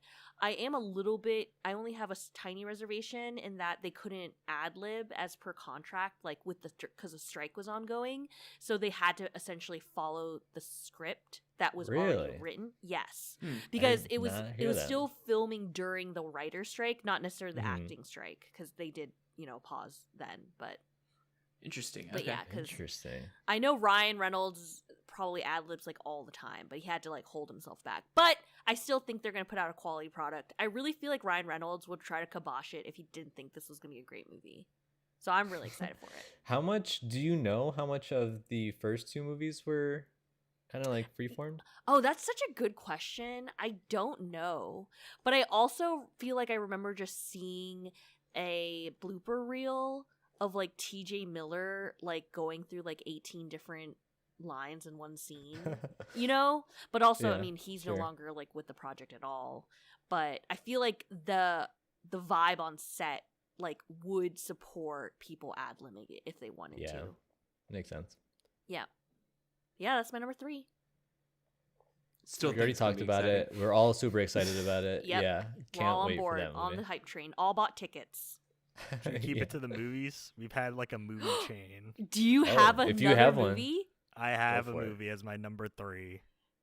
Go for it. And this is the only one without a date, so there's like an asterisk on this because I don't know if it will come out this year, but I'm fingers crossed because it was originally planned for this year, but obviously Oh, don't say it. due to the strikes, who knows when it might actually come out. But with the hopes it still comes out later this year, it's Spider-Man Beyond the Oh Spider-Verse. my Oh, no. gosh. Okay. Why are you doing this to me? It's not coming out. You're getting me hyped. So, and that's the point because I'm so hyped for it. It's gonna, Yeah. it might sneak in right at the end of the year. Maybe they're like, oh, Gladiator 2, we can be there on the same weekend. Double feature. Together. Yeah, it'll be another Barbenheimer situation. Right. Yeah. Right at the end of November, before the holidays. Spider-Ator. I have just like how Matt is excited for things to come out this year. The Elden Ring DLC, right? Shadow of the Erd Tree. Who knows if that has a date? But it's he's willing it into existence by putting manifest destiny. And it's the same thing with me in Beyond the Spider-Verse, where we had Across the Spider-Verse last year that was so amazing, right? But obviously had the kind of like middle and like interquel syndrome a little bit, right, with how it ended. And so I want to see this like through to the end, right, finishing this trilogy and kind of getting the close to Miles' story. And so it has to happen this year, please. Please, Sony. Listen, I wasn't part of your guys' peer review, so I have to say this. The first 2 movies, one of my favorite movies of all time. Yes. And so I am absolutely hyped for this sequel, but I would have put it in the top 3 if I knew it was coming out this year. And to me, I think it's more likely with all the strikes and everything that it gets pushed to next year, which I hate that that's like a reality that we live in. But I couldn't be more excited for this movie either. I fully support why you put it on there, and I can't wait to watch it. Yeah. It would have made my list if it had a date. Absolutely. 100%. Matt, anything to add? I'm excited for it, but I don't even want to talk about it because this is coming in 2025. I'm so sorry. Yeah, I'm so sorry to tell you this, Alex. It's No. Just like Shadow of the Erd Tree, we will get Beyond the Spider-Verse. It was like this past month, like Jordan Peele's new movie was supposed to be like December 25th, 2024, and that just like silently got booted to 2025, and it just like took Spider-Verse right with it. Like I was like, both of them just kind of like dissipated but into Spider-Verse was 2025. originally in like June. I know. So if anything, it had it wasn't coming out the end of the year, so it could push back 6 months, right? Yeah, Right? you would think. I'm pretty sure at the end of 2023, some of the voice actors were saying they hadn't even recorded any of the lines yet, which just, I don't know. Because like a lot of the people involved with the third movie has said that they didn't think they could meet that initial release date that they had. Right. And so combine that with all the actors' strikes. I mean, listen, like I said, I can't wait to watch this movie. And I hope that it comes out this year, but I'm not holding my breath, unfortunately. Like Bong Joon-ho's new movie, Mickey 17. I don't know if it's on anybody's list, but like it almost made my list, but I didn't because I don't know if it's going to be in 2025. It was initially supposed to release on the 19th of January. So like it was supposed to release in like a week and a half, but they still haven't even told when it's getting released at. It's the one that's going to have like Robert Pattinson in it, Mark Ruffalo. It's going to be a big one and it's going to be awesome, but who knows? It's like really unprecedented times with like writer strikes and actor strikes and all these things. Like we literally just have no idea how some of these movies are affected. Because A24, like you'll see a lot of more A24 movies in the next like year and a half because they accepted terms almost immediately. And so many of their films weren't affected at all. They were still able to pay everybody well and just keep going. But some of these other places, depending upon, who is producing them, who knows? They just took the L. But yeah, a lot of great movies and shows are on a waiting list because of the strikes. So yeah, 2025 is going to be pretty great, I think. As 2025 is going to be awesome. It's going to be awesome. Yeah. That's our year. That's our year, everybody. We're already giving up on Do you have 2024. another? I don't Yeah, have another yeah. movie. Do you have another? Okay, good. All right. So I'm transitioning over then. We're on number 3, right? Yeah, number 3. Yep. Okay. Hellblade 2. Oh, Another nice. game on the Okay. list. I have this on the Fantasy Critic. If you haven't watched the episode, go watch it. But basically, just like Joker kind of moved the medium forward as far as talking about mental health, I think Hellblade did that a lot with the gaming industry and really talking about mental health in that aspect too. And just the way that they really approached the art form of that game.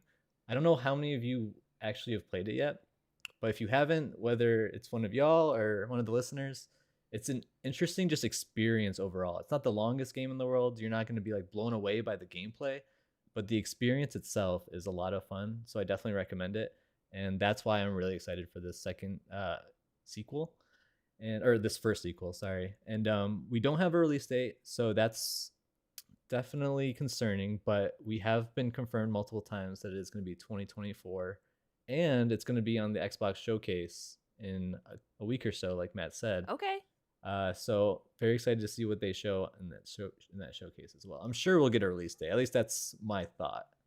Okay. Yeah, like this 2024, the beginning of 2024, because we don't have a lot of dates right now. Like my mind is on my backlog. So like Crisis Core, The Last of Us, Hellblade is another one that is like, I have to play this because I need to be ready for when this comes. Because this in-game footage, this literally looks like a show. Like this looks like a person. Like this does not look anything have to do with artificial. Like this is a person that's acting right in front of me and they just filmed it. Like you can't tell me otherwise. I'm excited for this. I've heard so many great things, and like your recommendation means a lot. Like I think that this is something I need to check out before it comes out. I definitely want to give it some time, like play it, let it marinate a little bit, and then go into the second one. So I'm really hoping, I want them to have a good release date, but like I'm a little bit terrified. They're like, oh yeah, it comes out in like a month and a half. Like that might be too soon. All right. Like chill. Yeah. Like I'm free in May. You want to give me a May game? That would be great. Totally on board with that. Also, I think you make a really good point about how good it looks, because I think this is one of the first games that we got confirmation is going to use Unreal Engine 5. And Unreal Engine 5 in general has a pretty like okay track record so far. It's not been amazing, but I think if any developer is going to do a great job with developing their game with this new engine, it's going to be for Hellblade 2, and I just can't wait to see what that looks like. I think it's going to show off like what we can expect for Unreal Engine 5 games in the future. All right, my number 3, talking about Unreal Engine 5. This is another game that uses Unreal Engine 5 and looks amazing from the gameplay that I've seen, which is Black Myth Wukong, which I did not have the pleasure to draft this year, but it was on my list because it is one of my most anticipated games this year. It looks amazing. The gameplay is something I'm addicted to. Like I'm addicted to Soulsborne games, and this is something that just like this action RPG is just scratches that itch that I'm always down for.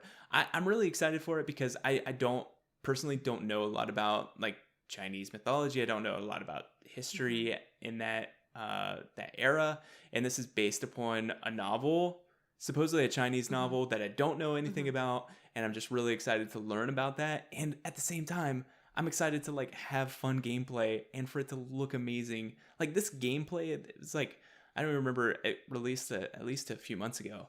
Like the gameplay, it was like a chunky 15 minutes and it looks beautiful. It looks amazing.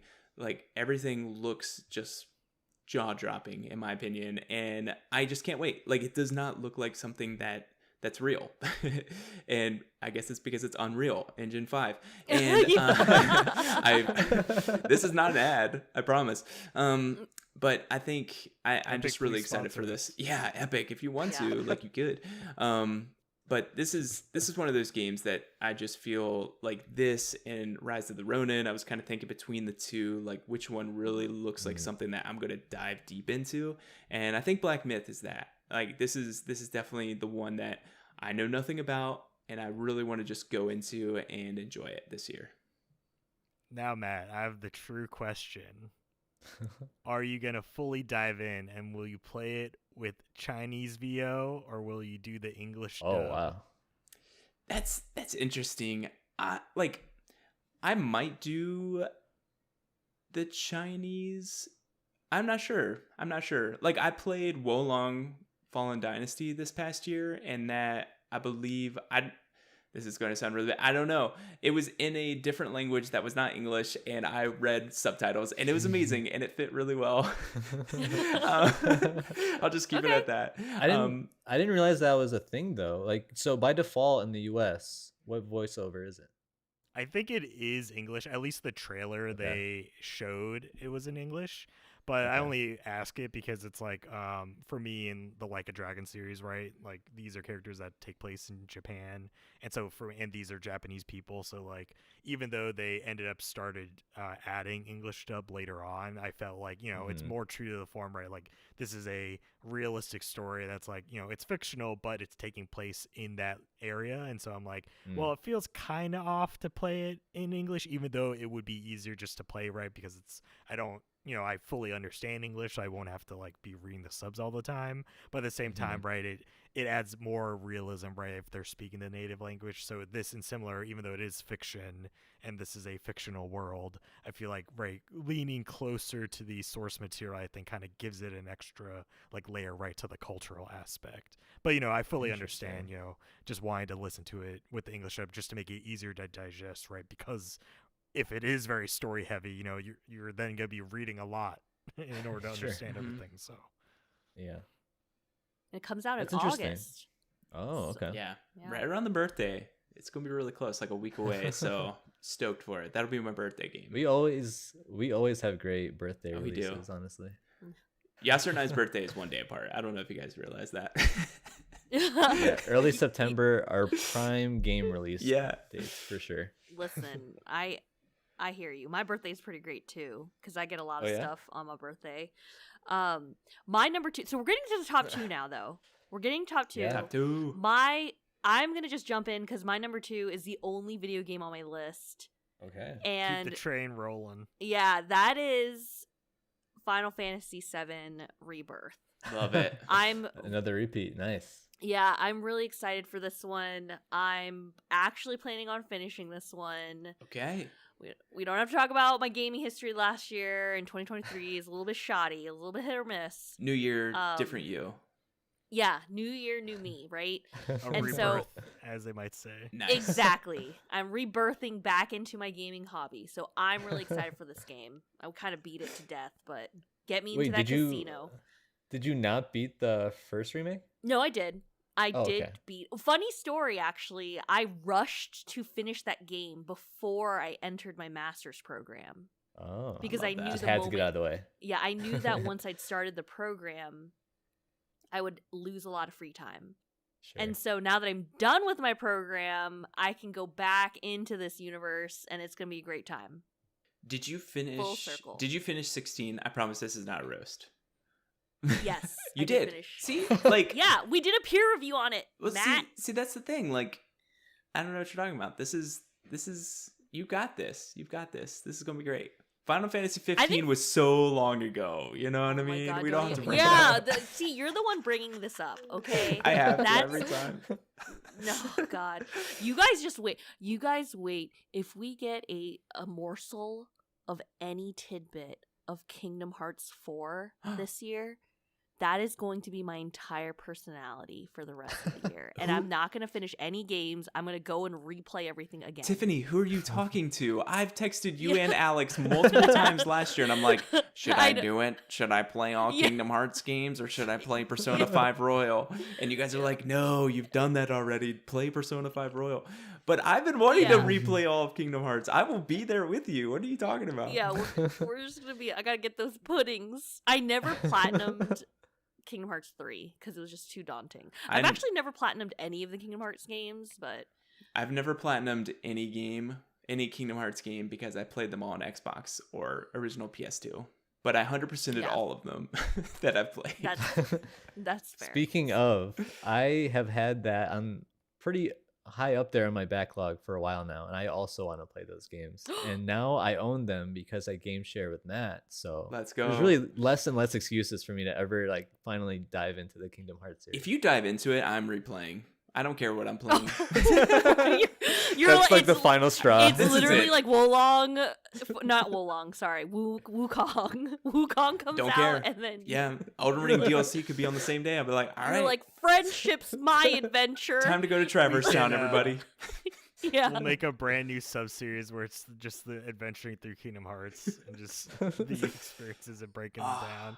What does it mean to be a nobody, really? Yeah, exactly. Yeah, amazing.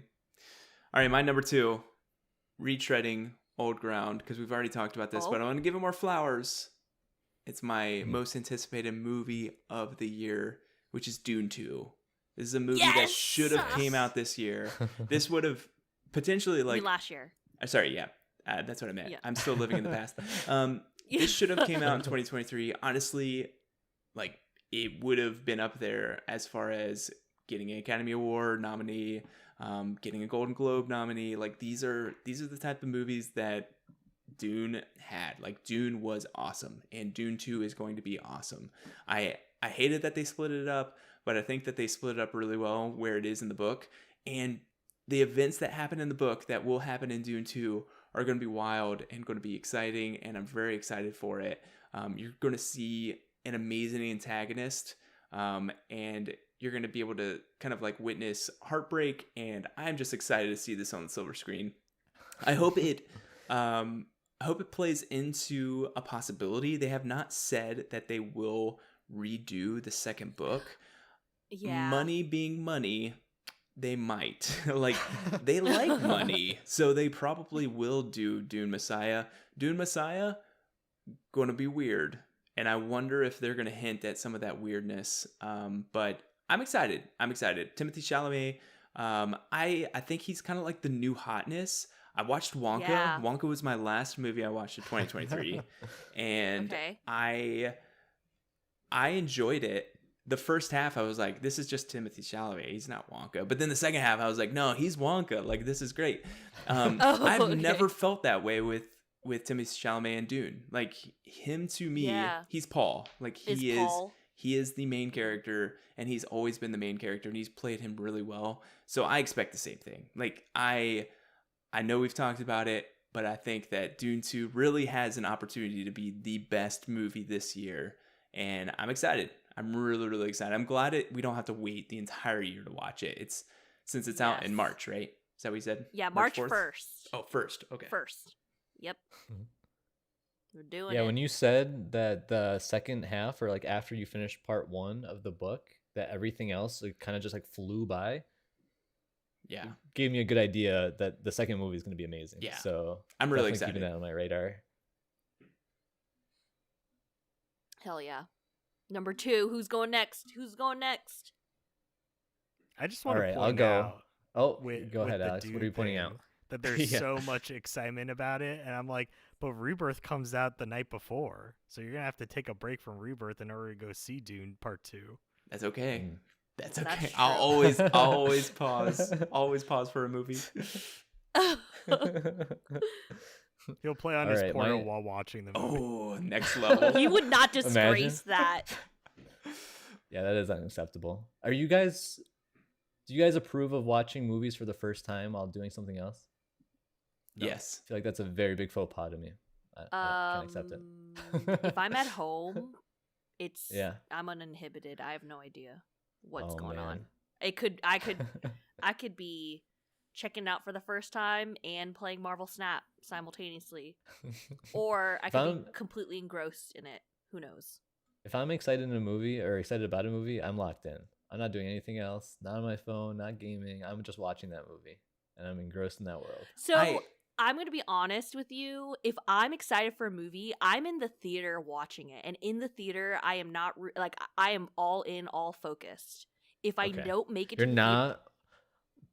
not playing Marvel Snap in the theater. Okay, correct. It's good to know. That is correct. However, if a movie doesn't get my hype enough to get me out to the theater, and I wait for it to be streaming, or renting, it doesn't, like, I can do whatever I want. Interesting. I love watching TV while playing games. Like I'm a big like TV and game person. I don't personally, like for movies, I don't personally do anything because I enjoy movies quite a bit and I love like reviewing them and thinking about them. I have no problem with someone else if they feel that way. Like movies to some people might be what TV is to me. Like if we're at home and we're just like watching it, I don't care. Like do what you want. I personally, I want to really like focus on it, but I'm cool if someone else like doesn't care as much. In a movie theater though, do it on your phone, or if you're doing anything, or if you're talking, or like literally anything. Like if you're chewing too loud, dead. Let's have words. I was if literally you're breathing. If I can hear the breathing, oh my god, you're dead. Yeah, you I will will be dead. appreciate you. Listen, if you have a hyperactive bladder and you're on the end seat, just get a new seat. Get a new seat. You know what I mean? Don't come past here. Wait, like don't you 6 want times. them on the end seat? Sorry. I meant like if they're on If you're not in. if you're they're not on on the the end seat. Yeah. Like if you're peeing like 6 times a movie, if it's only a 2-hour movie, dude, see a doctor. Like don't come here. Go to the doctor. Anyway. Yeah. Continue. All right, I'll go next. This one is not media. Oh. Ooh. So, I think there's gonna be a lot more trips on here, but a lot of those are still being planned, so I can't put them in. But I do have SF trips in the plans, in the books. Nice. And there's going to be Lakers Warriors games involved. And that's going to be the first time I've seen the Lakers, which are my NBA team. Wow, for those okay, cool. unaware, since I saw Kobe in DC. So it's been a very long time. Nice. And then also planning some Yosemite hiking, and I can't wait for that because that's going to be amazing. First time I've been in Yosemite, which is a big deal for me. So I cannot wait for that trip. And I just thought it'd be good to kind of mix it in with some of the media things that we're anticipating.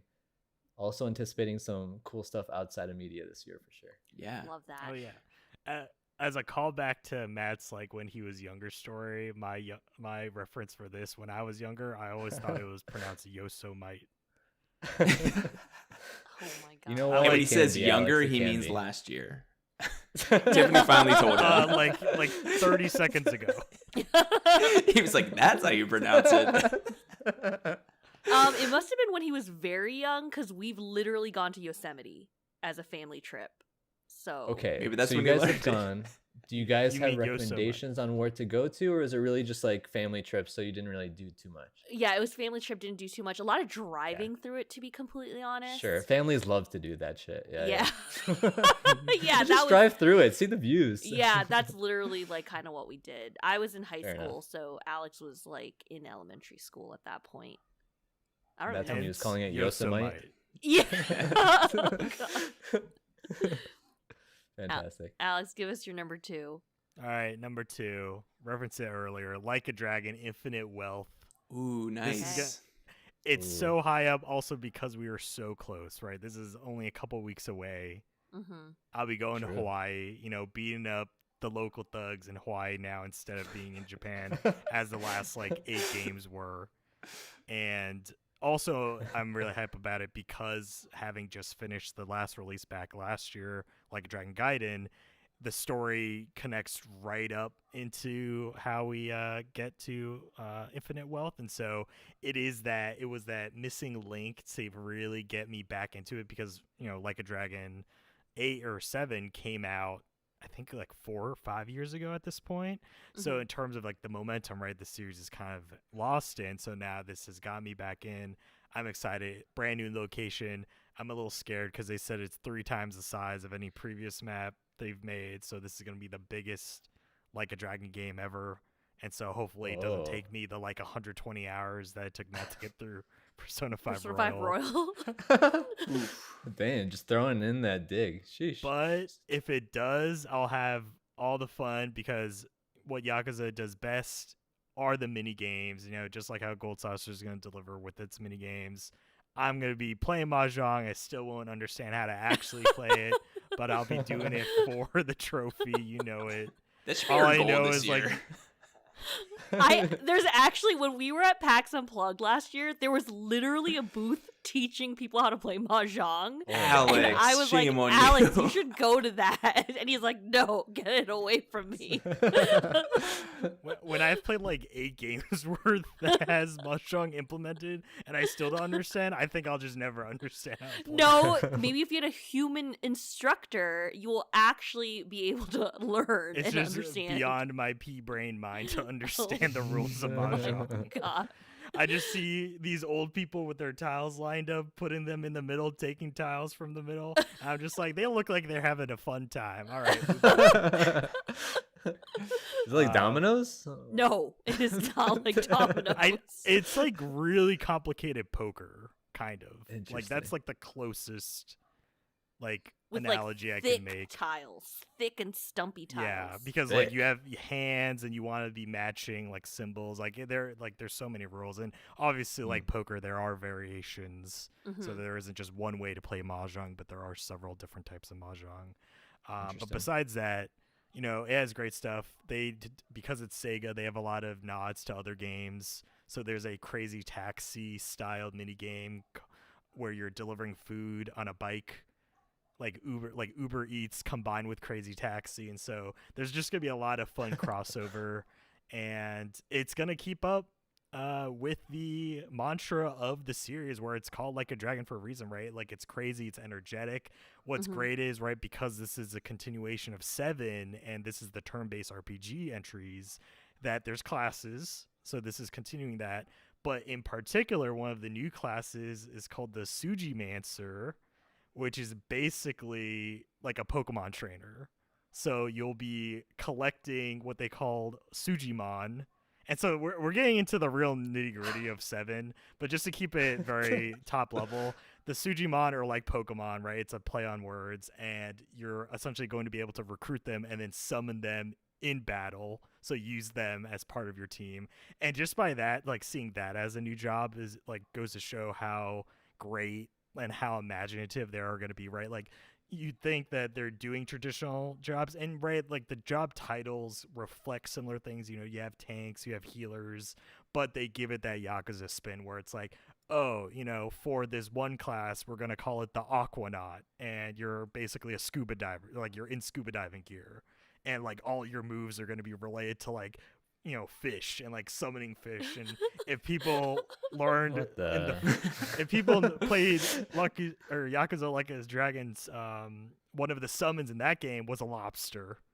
So literally one of the people you could call up to help you in battle was a lobster you save from the river. And so I hope that continues. I hope we get a new lobster friend. Maybe it's a dolphin this time. I don't know what's indigenous to Hawaii, but it's going to be a great time. And it's coming out in just a few short weeks. So that's going to basically be my gaming up until Rebirth.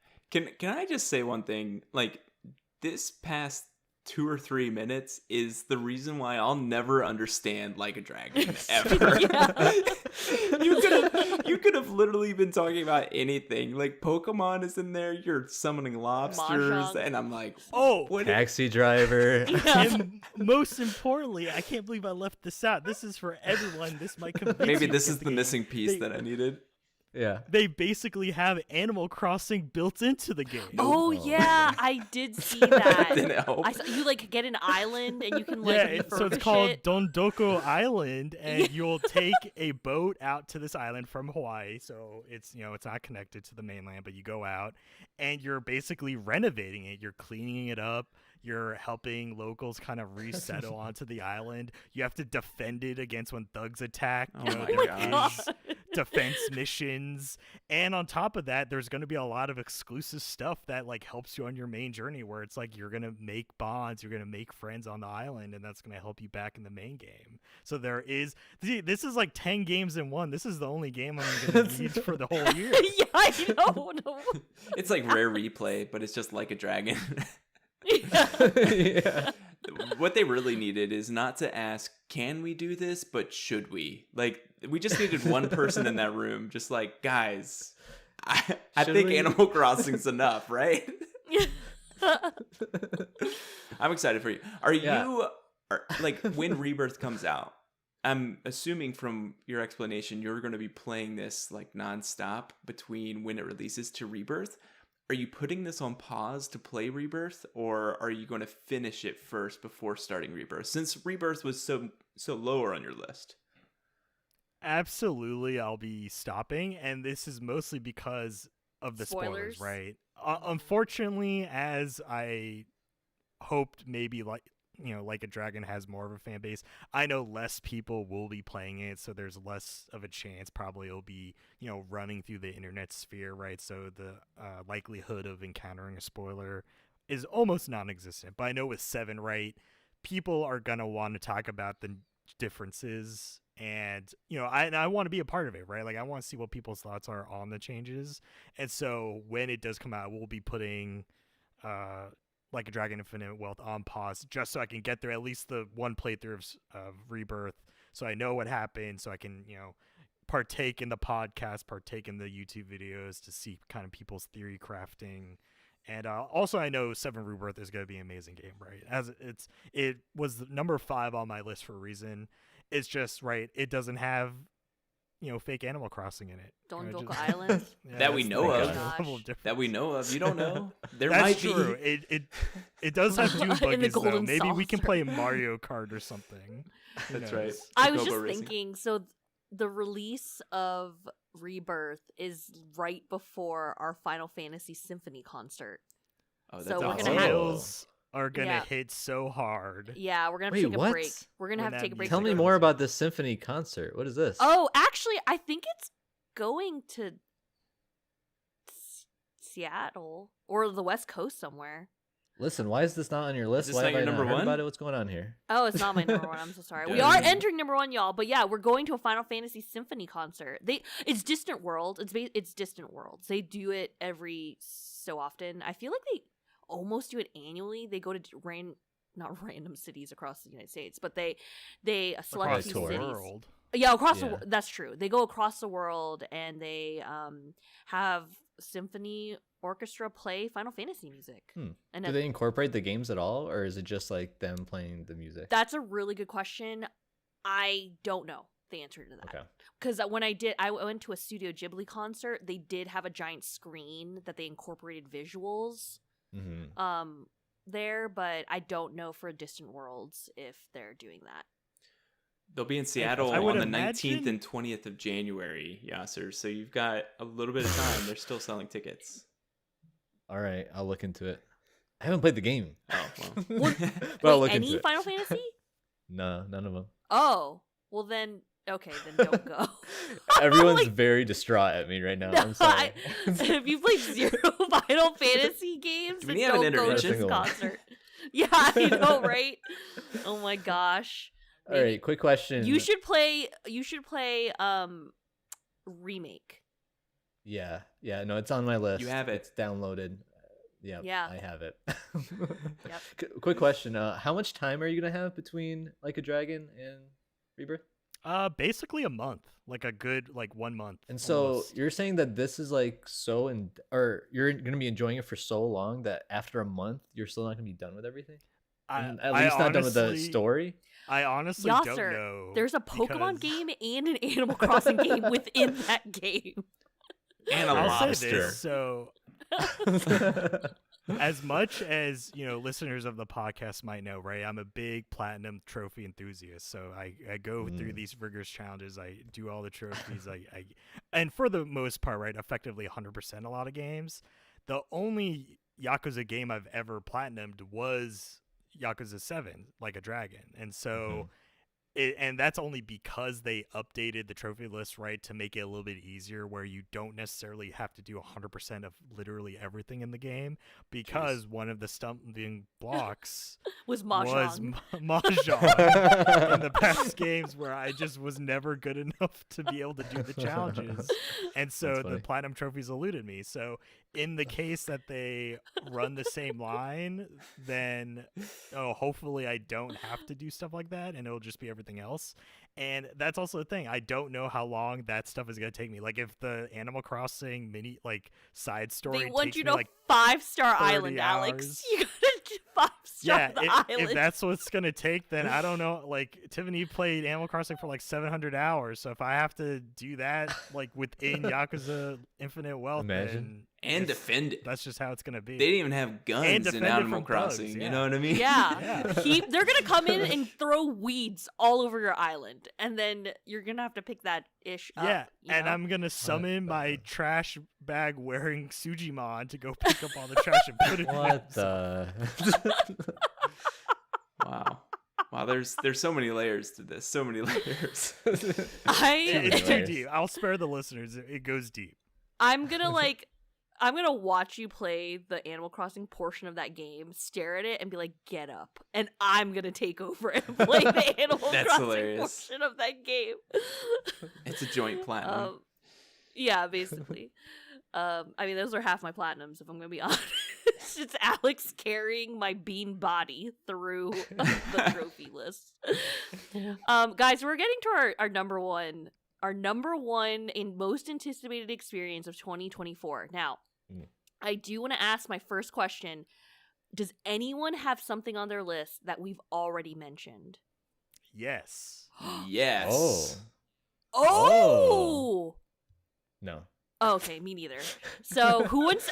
Wait. Should we have the? I'll go the first. Yeah. Okay. I'll go Okay. first. Like I don't want to Yeah, take. I just went on my tirade. He for just so went long. on. I want to water up, take a breather. Yeah. I'll be at least 10 minutes. I want to give flowers still to our number ones, even though they're already mentioned. Yeah. But my number one is Final Fantasy VII Rebirth. Like this is. There it is This again. I'm screaming. Yeah, I'm like screaming. this is something that I kind of like showed my hand last week when I said that it was my top experience that I'm looking forward to this year, and I was like, maybe they just didn't realize. But I said it last week, and I'm saying it again this week. This is the game that I am looking forward to the most. We don't have a lot of release dates out there, but out of the ones we have, like this is the one that makes me so excited. Like I am into Final Fantasy VII right now. Oh my god! I texted Alex yesterday, and I was like, "Yeah, like finish Crisis Core, so I need another Portal game because I was kind of finishing Crisis Core on my Portal, like the platinum on my Portal. Doing all these like mindless. You had to do 300 missions for the platinum, like these like brain dead missions. It was awful. Anyway, 39 hours done, but wow. my god. And then RNG wasn't on my side. It was awful. But I was like, I need another Portal game. Do you think it's too much if I play Final Fantasy VII for the first time from the PS4? Yeah, the original before Rebirth comes out. And he's like, yeah, it's too much. He's like, just take it easy. Like, there's other games. And he gave me 3 good recommendations that I'll probably hit up at some point, potentially soon. But I'm very excited. Like this is something where I don't really understand what's going on. My first real love for Final Fantasy VII was Advent Children, which are also releasing again in the theaters, which I'm like down to go. I'm down to go to the theater to watch it. Like I'm planning on it. It's going to be amazing. Is a movie? Yeah, Advent Children. So it's set after Final Fantasy VII. So I've watched things that are after Final Fantasy VII. I've now played Crisis Core before Final Fantasy VII. I've never actually played Final Fantasy VII. I've played Sora and Sephiroth and Cloud in Super Smash Bros. Ultimate. Like I've been everywhere except for the main game. So I was like, well, maybe I could, and then I could like be part of that discourse of like the changes and the differences. But I'm gonna take Alex's opinion and not do that, just so I don't get burnt out, because this game is gonna take over my life. February 29th. I'm just so excited for it, and honestly, I don't know how I could be less excited. I support MinMax, and one thing that they do deepest dives, and they're gonna do a deepest dive on Final Fantasy VII Rebirth at launch. So I'll be playing alongside their community, and it'll be fun. It'll be like a little game club, and I'm so down to do a peer review with you all when we all finish it. And by all, I mean maybe 2, maybe 3. How dare you? I was just gonna say that I'm so excited to like play a game alongside Yes. you guys. It's gonna be great. again. It's gonna be great. The last time that happened, it was Final Fantasy 16. I just didn't want to put pressure on Oh. you, Tiffany. That's the thing. That's I don't want to be like, yeah. hey, the three of us have to do a peer review, and then you're like, That's guys, I Deadlines just suck. read I know. 15 books this month instead. yeah, that is true. That's really, yeah, that's happened before. I am traveling literally around that time to go see the Final Fantasy Distant Worlds concert, so I'm gonna be a little bit away, so I'll be behind, but I will try to quickly catch up. So that's in Nova? It's in DC, Yes. isn't it? Okay. It's Yeah, also we'll in both North be Carolina behind. and at the beginning of February. I That's looked at all the tickets as we Yeah, were sitting here. You're just like, yeah. Alex. All right, Alex. All some- right. something we already mentioned. Yep, and it's at the top of my list, and this is one that Yasser was commenting that I was asleep on, but I was just hiding my excitement, and that is Arcane Season 2. Nice. And this is mostly because, and I mentioned it in our peer review, check it out, of Season 1 that Tiffany and I discussed one-on-one, how much we enjoyed it. Loved it. But one particular point I want to bring forth, here, if you don't have time to listen to that peer review, is Arcane is designed for people that have never touched the game. If you don't even know what League of Legends is, you don't need to. You don't need to know anything. You can just go into this. It does a great job in building its own world, right, and having these characters. And on top of that, if you are so intrigued for whatever reason, you can go do it, but there's zero need to go play the game because the game really doesn't add anything more besides other characters that may appear. And so stuff like the trailer that Netflix recently showed for Season 2, it shows a very obvious character that if you know the game, you know who that character is, but to, newcomers, your only connection is to what happens in Season 1. And so there are these kind of like levels, right, where it's designed to say it's drawing a lot of the source material from the game, but nothing in the game really has bearing besides the background. Mm-hmm. You have a lot of interesting tie-ins, right? It's like, oh, if this character's there, they're obviously tied to this other character, and it's coming to fruition in the show. And so I really hope they continue to expand. I know this is focused on one particular city interaction and kind of dichotomy, but the world is much larger. And so honestly, with the title of the show being called Arcane, they can definitely stretch this out and tell stories from the entire world. And there's already kind of links laid that they indicate for other characters from other countries / nations to appear, at least maybe in the future. And so I think based on that, right, like this is such a great gateway, because honestly, I would never recommend anyone to go play League of Legends, despite having played the game for 13 years now. Like I've literally spent like most of my life playing this game in terms of I've never played any game more than this. And so despite that fact, I still wouldn't recommend it in 2024 to anyone to go play it. But if you're any at all interested in that world, just watch the show, because I think it does such a great job. And it's, as Yasser was even probing before, it does delve into a lot of mature tones, and in a similar way, right? Obviously, it is a fantasy story, but you can kind of see ties to familial bonds and strengths, and this kind of, as Tiffany mentioned, found family, and this kind of idea where, for me, family stories really take I relate heavily to family stories. And so because this is such a basically sister story, that even though I don't have that relationship, but the family ties really bring it all together. And so I'm really excited for Season 2 finally coming out. So how do you reconcile that you would never recommend to play League at this current point in time, but also the show might like encourage people who've never played League to want to play League? Because I feel like if I were to watch it, I might want to try out League. And I've heard very similar reviews of the game, at least in its current state, as you just pointed out and stated out. There are a few ways you can go about it. There's actually a mobile version of the game, which True. is much simpler. it's very similar to the PC version, but they obviously have refined the mechanics down to be played on a mobile device. And so I would say maybe try that route. It's a little bit more casual. It's not as serious, right? Games are a lot faster, because I think that's the biggest kind of gate keeper. And that sometimes league matches, I like literally just a few days ago, I played one game for 55 minutes. And and that was just one match. And so like crazy. Games can be that long. And on top of that, there's also a card game.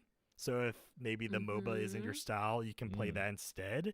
And so they have done a lot of other things. And on top of that, as recently as a couple years ago, they started doing single player console and PC games.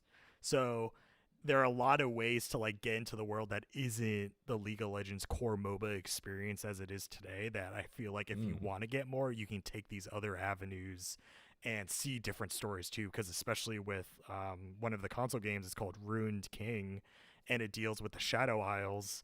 That is another kind of aspect where I feel like that would also translate well into a show, right? If they want to tell that story in the Arcane format. And so they've kind of laid the groundwork in these other games as well beyond the main game to get you in. So that's why as well Riot has done a good job in broadening the scope where you don't have to engage with the main game because you might be afraid of its reputation, so to speak. Yeah.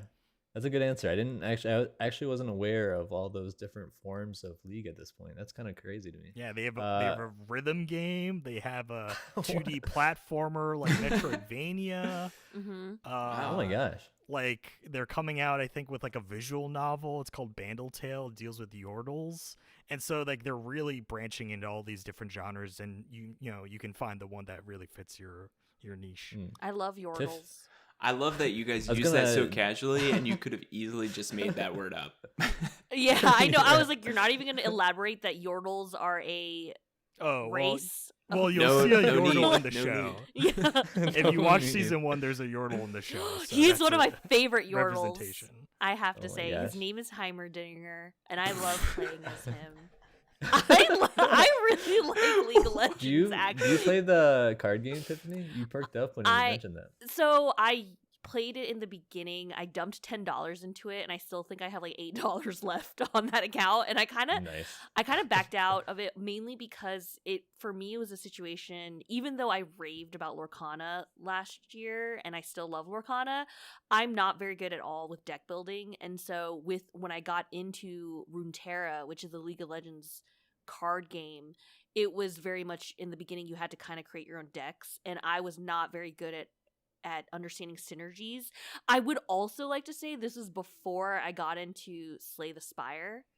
I'm like pretty sure it was before Slay the Spire or any other. Actually, yeah, right, Alex. When did Runeterra come out? It was like before 2018 ish. Okay. I mean, I was playing board games that had deck building mechanics in it, but I didn't really understand it. Since Marvel Snap, like that's more I will build my own decks and I understand that. So I've evolved as a card player, so I really probably should check out Runeterra again, but I haven't. But I really do. There are a lot of character designs that I adore from League of Legends, and there's some gameplay that I really do enjoy. I play very casually at this point. Alex started playing League of Legends, and then a few months later I started playing League of Legends, and it just kind of took over my college life for a little bit, but I am not very competitive at all in the MOBA scene. But I love the show.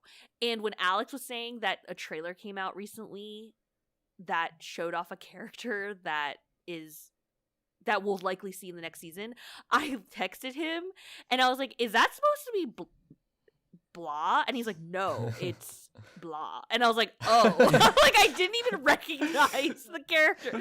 And I picked some they didn't look exactly the same as they appear in the game, so there's a little bit of it's not like very obviously, but there's one particular element that indicates who it is. Yeah, and I did not even but Alex, was I completely far gone from my question when I asked who it was? No, because I think that other character might actually show up because they are related, so they might appear in the season also. Who knows? Yeah, so I'm not a complete turd bucket with League of Legends lore, okay? That's what we were all thinking. Yeah. Okay, man, cool. listen, I mean, I'm pretty excited that two of the things that I'm really excited about are your guys' number one. Yeah. It's gonna be a good year. We're gonna be on the hype train together. And I hope they do that bundling of like episodes again, like they did with season Yeah. 1. Like I want like a 3-episode batch like each week, or like Yeah. 2 episodes, more than one per week at least. Yeah. I feel like at this point I have to watch Arcane, so I'll make sure I get that done this year for sure. Sweet. At least the first season. Yeah. All Wholeheartedly. right, I'll go. Okay. I'll go next. Okay. And then we'll have our host be the finale. I feel like that makes natural sense. Okay. All right. So like I said early on, I don't really get hyped for very many like games, movies in general. A lot of the stuff on this list, especially the movies, I had to look them up, see like what's coming out in 2024. Mm-hmm. Usually I just like hear about them when they're about to come out. The trailer comes out a month beforehand, and that's when I'm watching it. So that's why this last thing is not media again. It is something called STP. It is a bike ride from Seattle to Portland. It's going to be over 200 miles, and it's also like part of a goal of mine this year. So Nice. it's going to be my top experience. It's going to be pretty crazy. I'm probably going to die halfway through. Wow. But, Have you been It's going training? to be a lot of fun. I'm going to be, yeah. Oh, I mean, like I've biked quite a bit, but like to do this, you have to kind of train, right? So yeah. there's training plans that start in February. I'm probably going to be doing those. But it's going to be a lot of fun, and it's going to be a crap load of people. So I'm going to try to not to die. That's my goal. That's So awesome. if you guys see So me it's like an after event. July, that means I somehow didn't die. Yeah, it's a whole thing. Yeah, yeah. Oh, that's cool. Also, you need Yeah. to vlog it. You need to vlog it. You need the behind the scenes. Yeah. Alex is thinking That would be pretty content insane. first and Yeah. foremost. Wow, that's how- the Patreon. so how cool. like how many days would you be doing this? It's gonna. So some people do it in 1 day, but most people do it in 2 days. I'm gonna be doing it in 2 days. Yeah. Yeah. 1 day. I don't think I'm built for 1 day. A lot of 200 a miles lot of in people 1 that do the day. 1 day are usually like veterans, like they've done it before, and like I'm gonna just do it again in 1 day. And obviously like the avid bikers have been biking their entire life, and like professional bikers and whatnot. But none of those things are me. So really looking forward to it, but it's gonna be kind of crazy because it is an event, and there's gonna be like thousands of people doing it all at the same time. So it's in mid-July, and so I have plenty of time to prepare. Man, is That's it gonna awesome. be hot? Oh, I guess not. It's the Northeast. It's gonna Oh, be no. warm, but like that's like my preference anyways. I Mhm. prefer it not to be freezing or like me shivering while I'm doing this for an entire day. Right. So I think July's gonna be a perfect time for it. I just hope it's enough time for me to get ready and not die. Are you gonna bike back? Good question. Good question. No, I'm not biking. Okay, I was like, how They do have, people like- do this? The How challenge Yeah, is they only have to it- Portland. It's not all the way to Seattle. It's not STPS or TS. yeah, it's not SPS. Yeah. Yeah. But anyways, so there's a lot of different ways you can do it, but they have a bus you can take back with your bike, or they Okay. can transport your bike back to Seattle, and you can like fly or do whatever you want back. I haven't really decided yet how I'm gonna go back. Probably a flight, just because that's faster. I don't want to be on a bus forever. Mm-hmm. But yeah, I don't think anyone's gonna want to bike back after they bike over 200 miles to Portland. Yeah, that's. But what I was, do like, want to curious stay about. in Portland for at least like a few days because I've never been to Portland yet. Yeah. It's been one of the places I wanted to check out. So hopefully I'm not like dead where I can like at least explore a little bit of Portland before I head back. But yeah, it's gonna be a good time. When I went to visit Seattle 2 Yeah. years ago, I remember. yeah, I went to Portland for like Yeah. a couple nights. That How was did really you like cool. it? Yeah, I did like it. It was really cool. I still I'm need to gonna go have to- back to go to Mount Rainier. That's what I need to do. You still haven't. Oh yeah, No. you didn't get time to do that. Yeah. Well, we went to Mount Rainier, but we didn't realize that there would still be snow yeah. in that. There's gonna be like snow the time. majority of the year. Yeah, which we did not prepare for on this hike, y'all. We were wearing like joggers and sneakers and not snowshoes and those snow picks that everyone else had when we got to the top. That was our bad. In their defense, it was early September and it was really warm in the West Coast still, like very warm. We it did was not in the 80s, expect 70s. Yeah. snow at that altitude, but I guess I'm just a dummy because that's how altitude works. It happens, you know. Yeah. But yeah, I'll hit you up for some Portland recommendations then. Okay. See if you have anything that I have to go to on there. I'll let you know. Okay. Yeah, we went to a Costco, but like, Oh my I'm not going to gosh. Costco. I know. Yasser rescinds his ask Yeah, for I'm just kidding. recommendations. Yeah. Well, I know a place that has a Costco sponsored really, this that podcast. was an aside. That was really an aside. economic hot dog combo that you could get Yeah. for cheap. Yeah. But okay. Alex is literally pointing to his Costco shirt that he was wearing. Yeah, I literally asked sweatshirt. him about this before we started. Like, Yeah. why are you wearing a Costco shirt? Apparently, that was an offensive question to ask. It's so. value. That's why. We're The Costco only, stands. the only reason their entire Half family this has pod. one is because they got it in bulk. Listen, and we saved some monies, okay? Savings every day, all day.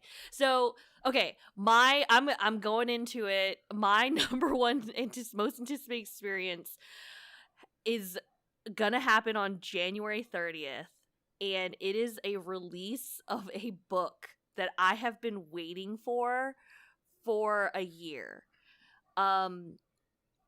Basically, there's this author, Sarah J. Maas. She writes fantasy romance, and she has like over 15 books published.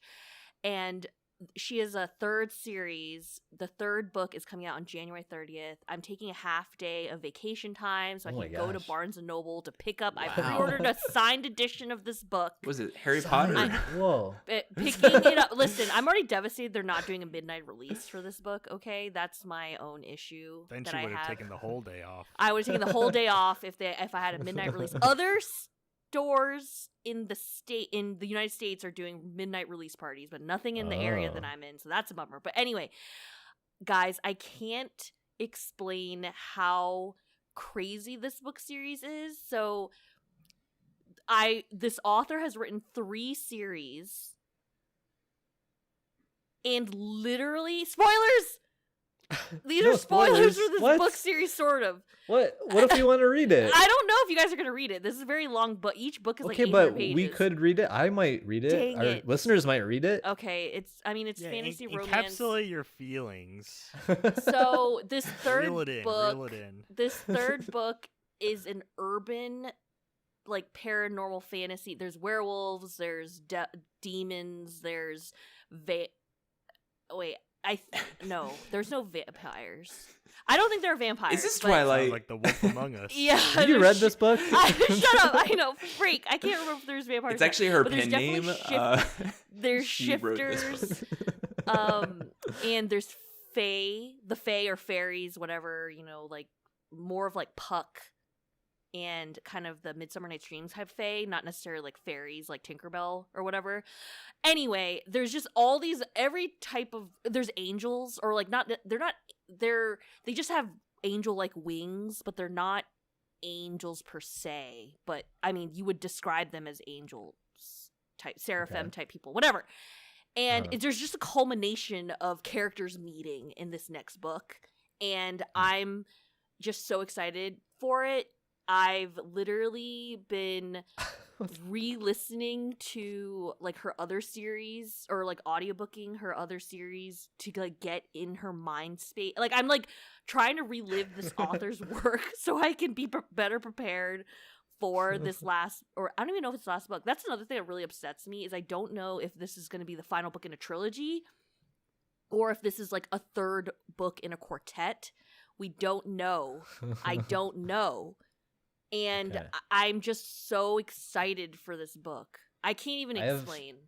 I have questions. Yeah, please. All right. So to like understand the world more, are there like podcasts or shows or movies that kind of like delve into this kind of world more? Well, there's literally a YouTuber that summarizes the books. Like she has a 2-hour explanation of the plot of each book. Okay. which could or couldn't be interesting. I don't know. I actually think Well, that would be a fun. spoiler. I would want to not true. watch that before. That's true. No, I don't think that there probably are like podcast episodes for book podcasts that just talk about this series. Sure. But I don't know. And there's a lot of like TikToks, Instagram reels, like talking about theories about it. The Reddit's pretty active. I feel like I'm like on the Reddit, like but I've read the book, so like I know what's going on. And the people have all these freaking theories right now. There's a lot of ship wars, y'all. Relationship wars. Ship wars? Shipping. You know, Yoster, when you ship two Shipping? characters together. You don't know about shipping? Shipping? Like Amazon? No. Like relationships. FedEx. When you ship two UPS. characters together. You know? U.S. Postal Service. Can you give me like an example from like a movie or a when a people ship Hermione and Draco Malfoy. game? Oh, people do that? That's a Yes. weird. That's a weird example. People ship Hermione and Draco Malfoy. People ship Hermione and Harry. See, that's a Yeah. better example. Like people ship Luna with Harry. Okay. Like Sure. there's literal fandom. Also better of- example. I think the Hermione and Malfoy is a better idea of it because it's like the crazy things. Okay, Of like, so that's no, the they point of should really shipping? be together. Okay. Yeah, shipping. No, shipping is just the. Is this like an internet pairing. thing? Yeah. Yes, it's an Yeah. internet Okay, thing where you okay, pair two gotcha. characters together that you want Got them. it. You want them to be the OTP, the one true pair. Okay, so One there's time programmable. no. Yeah, I know I'm kind of like Trick pony. I know I like force Okay. you guys to listen to me be excited about this book. No. I mean, considering this is your number one, like, what's your best like elevator pitch? It's like why we should get into this because I'm curious. I'm interested because it's your number one. It must be pretty good. Okay, so I like fantasy. I like a wide range of fantasy novels, and the fact that this book. Oh, this is also like sort of. Okay, this might turn some people off, but it's semi-modern. This one, it's literally like a paranormal urban fantasy. They have cell phones in this Okay. world, but basically, this girl who's half fae, half human. There are humans in this world. Lives in a society where there are, werewolves, there are other shifter people, there are other fae, there's angels, all these people going on, and she's just trying to live her life as a assistant to a curator, like almost like a museum curator who has like magical artifacts. And she has her best friend is this werewolf girl, and the beginning of the book has the two of them show a pretty strong female relationship that I feel like a lot of books will really describe. I feel like in a lot of novels, women are always put against other women, or they're always belittling each other. Like if you read a That's a very good romance point. novel, there's like a girl who's like into a guy, and then there's another girl that's into the same guy, but that other girl is trying to sabotage.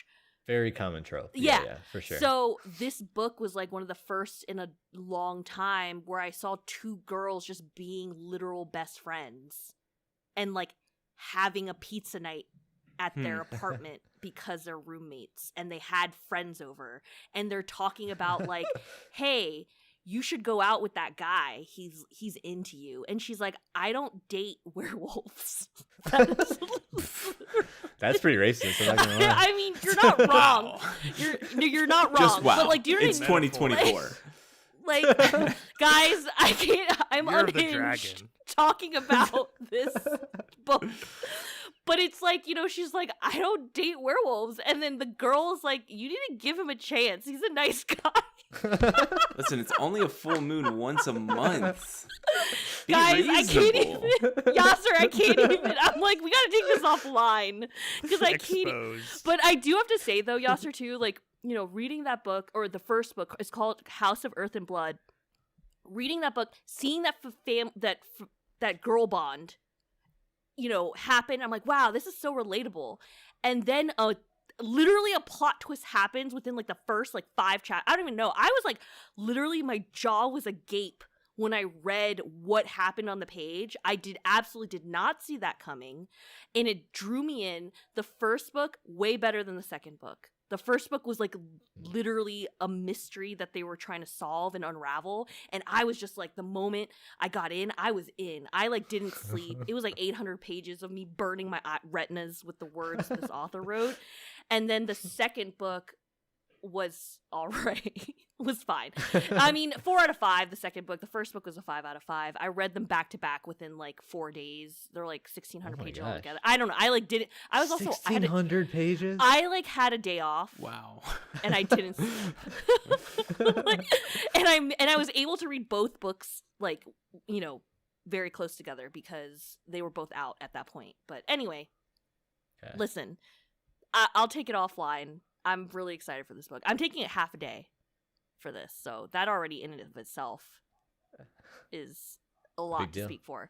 Okay, so we talked about our top 6. We're really excited about all this stuff, but anyone have any honorable mentions that they want to quickly go over? I have so many honorable mentions. It's really hard to start. I mean, I'll just quickly go through them. Okay. First of all, my huge backlog of games. Yeah. I have a plan this year. Okay. They're gonna get done. All right. Oh, okay. So that's one of them. Next thing, are we gonna see Spider-Verse? That was on my honorable mentions. Okay. I know Alex kind of stole my thunder, but I mean, we're all waiting for it, I think, and so I can't wait to see when that comes. I really want to believe. So it is on my honorable mentions. If it does release, it's gonna be in the top 3 for sure, 100%. Then I am curious if we're gonna see this in the Xbox showcase or if we're gonna see this at all this year, but. When's the next Forza Horizon coming out? I feel like it's been a little bit. Year, for sure. They usually do every 3 to 4 years. So I'm expecting some sort of like announcement, maybe not a release, but I'm excited for that. Obviously, I'm not top 6 for a announcement of a game, but I am looking forward to when that does get announced. Solid. That's it. Okay. All right, I got one. Say it. Metaphor Re Fantasio. You know, this is the fantasy Persona. Like it's made by the development team that made Persona 5. Obviously, that's a great game. Matt can attest to it. Him having played Royal last year, and so this is going to be a fantasy take on it, right? So hopefully, their way of implementing bonds, right? Because obviously, a Persona game is very much focused on your relationship between your protagonist character and your party members, and so I hope that comes through. The story is really intriguing. It's about a competition to become king.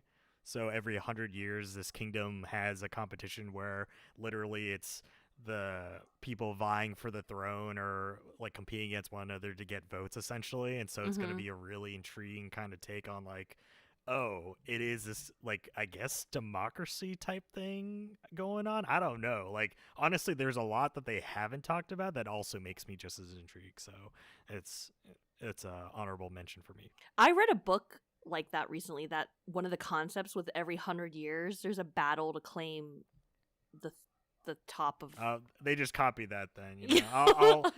I'll blow the horn. I'll be like, Atlas, you're just copying this book. No, this book came out after. I'm imagining after. I mean, we didn't even know about this game until the last 6 months, right? Well, as far as it was in development, it wouldn't have started development until at least like late 2017. Yeah, so this has been long time coming. You know, instead of the book. Also, I just want to say, I realized I never actually named the book I was excited about. It's House of Flame and Shadow. That is the name of the book that I'm out of control over. I was really gonna ask, but I was like, I thought I must have missed this. Yeah. No, guys. I realized I never actually said the name of the book I'm excited for. I just said the author's name, and like, if you know, you know, but if you don't, you don't. So I went House to your of Flame and Shadow Goodreads to find it. I figured it out. Okay, that's fair. I have a few. Matt, do you have any honorable mentions? Yeah, I have a few. Paper Mario, Thousand Year Door. We're all going to play it. We're all going to have such a great time when we all play it together and have a peer review and enjoy it together as a family. Wait, there's co-op? No, just we're all going to play it together. Nintendo family, you know. It's a Nintendo family. I talked about Mickey 17, the Bong Joon-ho film, and then there's a Robert Eggers film. It's Nosferatu. I don't know if that's actually how you pronounce it. It's the like old is. classic vampire film. It's going to be Yes. starring Bill Skarsgård, who's like maybe the creepiest actor ever. Like played Yeah. It. He played in Barbarian. He was a character in that, and he is going to be really creepy and great, and I can't wait for that. And Robert Eggers is just a creepy guy, so like I'm excited for that, and it's going to be December, so we'll see if that comes out. More back end of the year. Yeah. Cool. Yeah. I have 2 honorable mentions. One, Inside Out 2.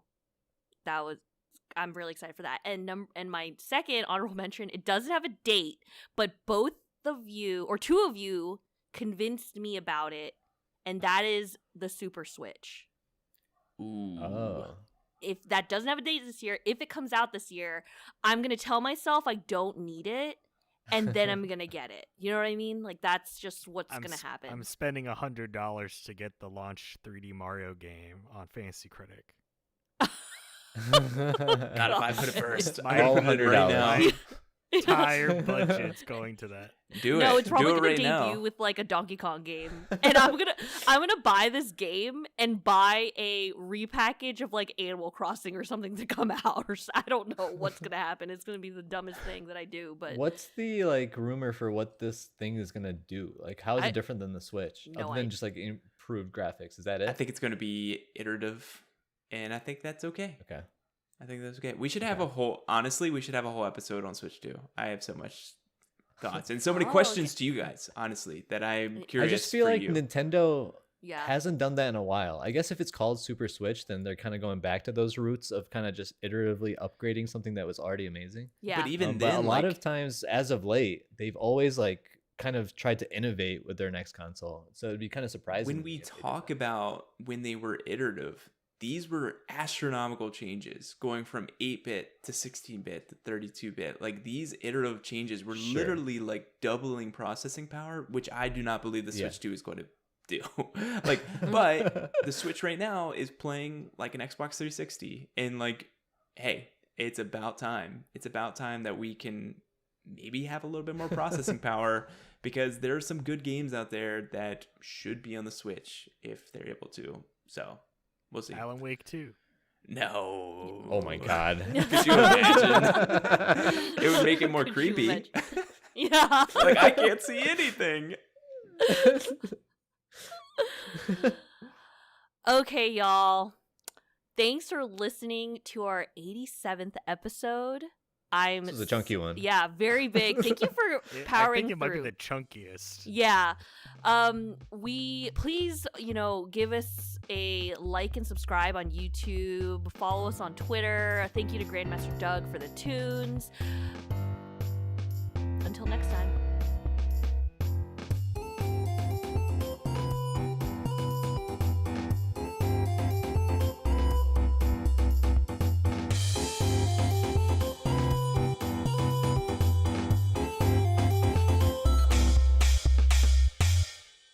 The Space Nuns. And a lobster. Oh. Taylor Swift is involved. Okay.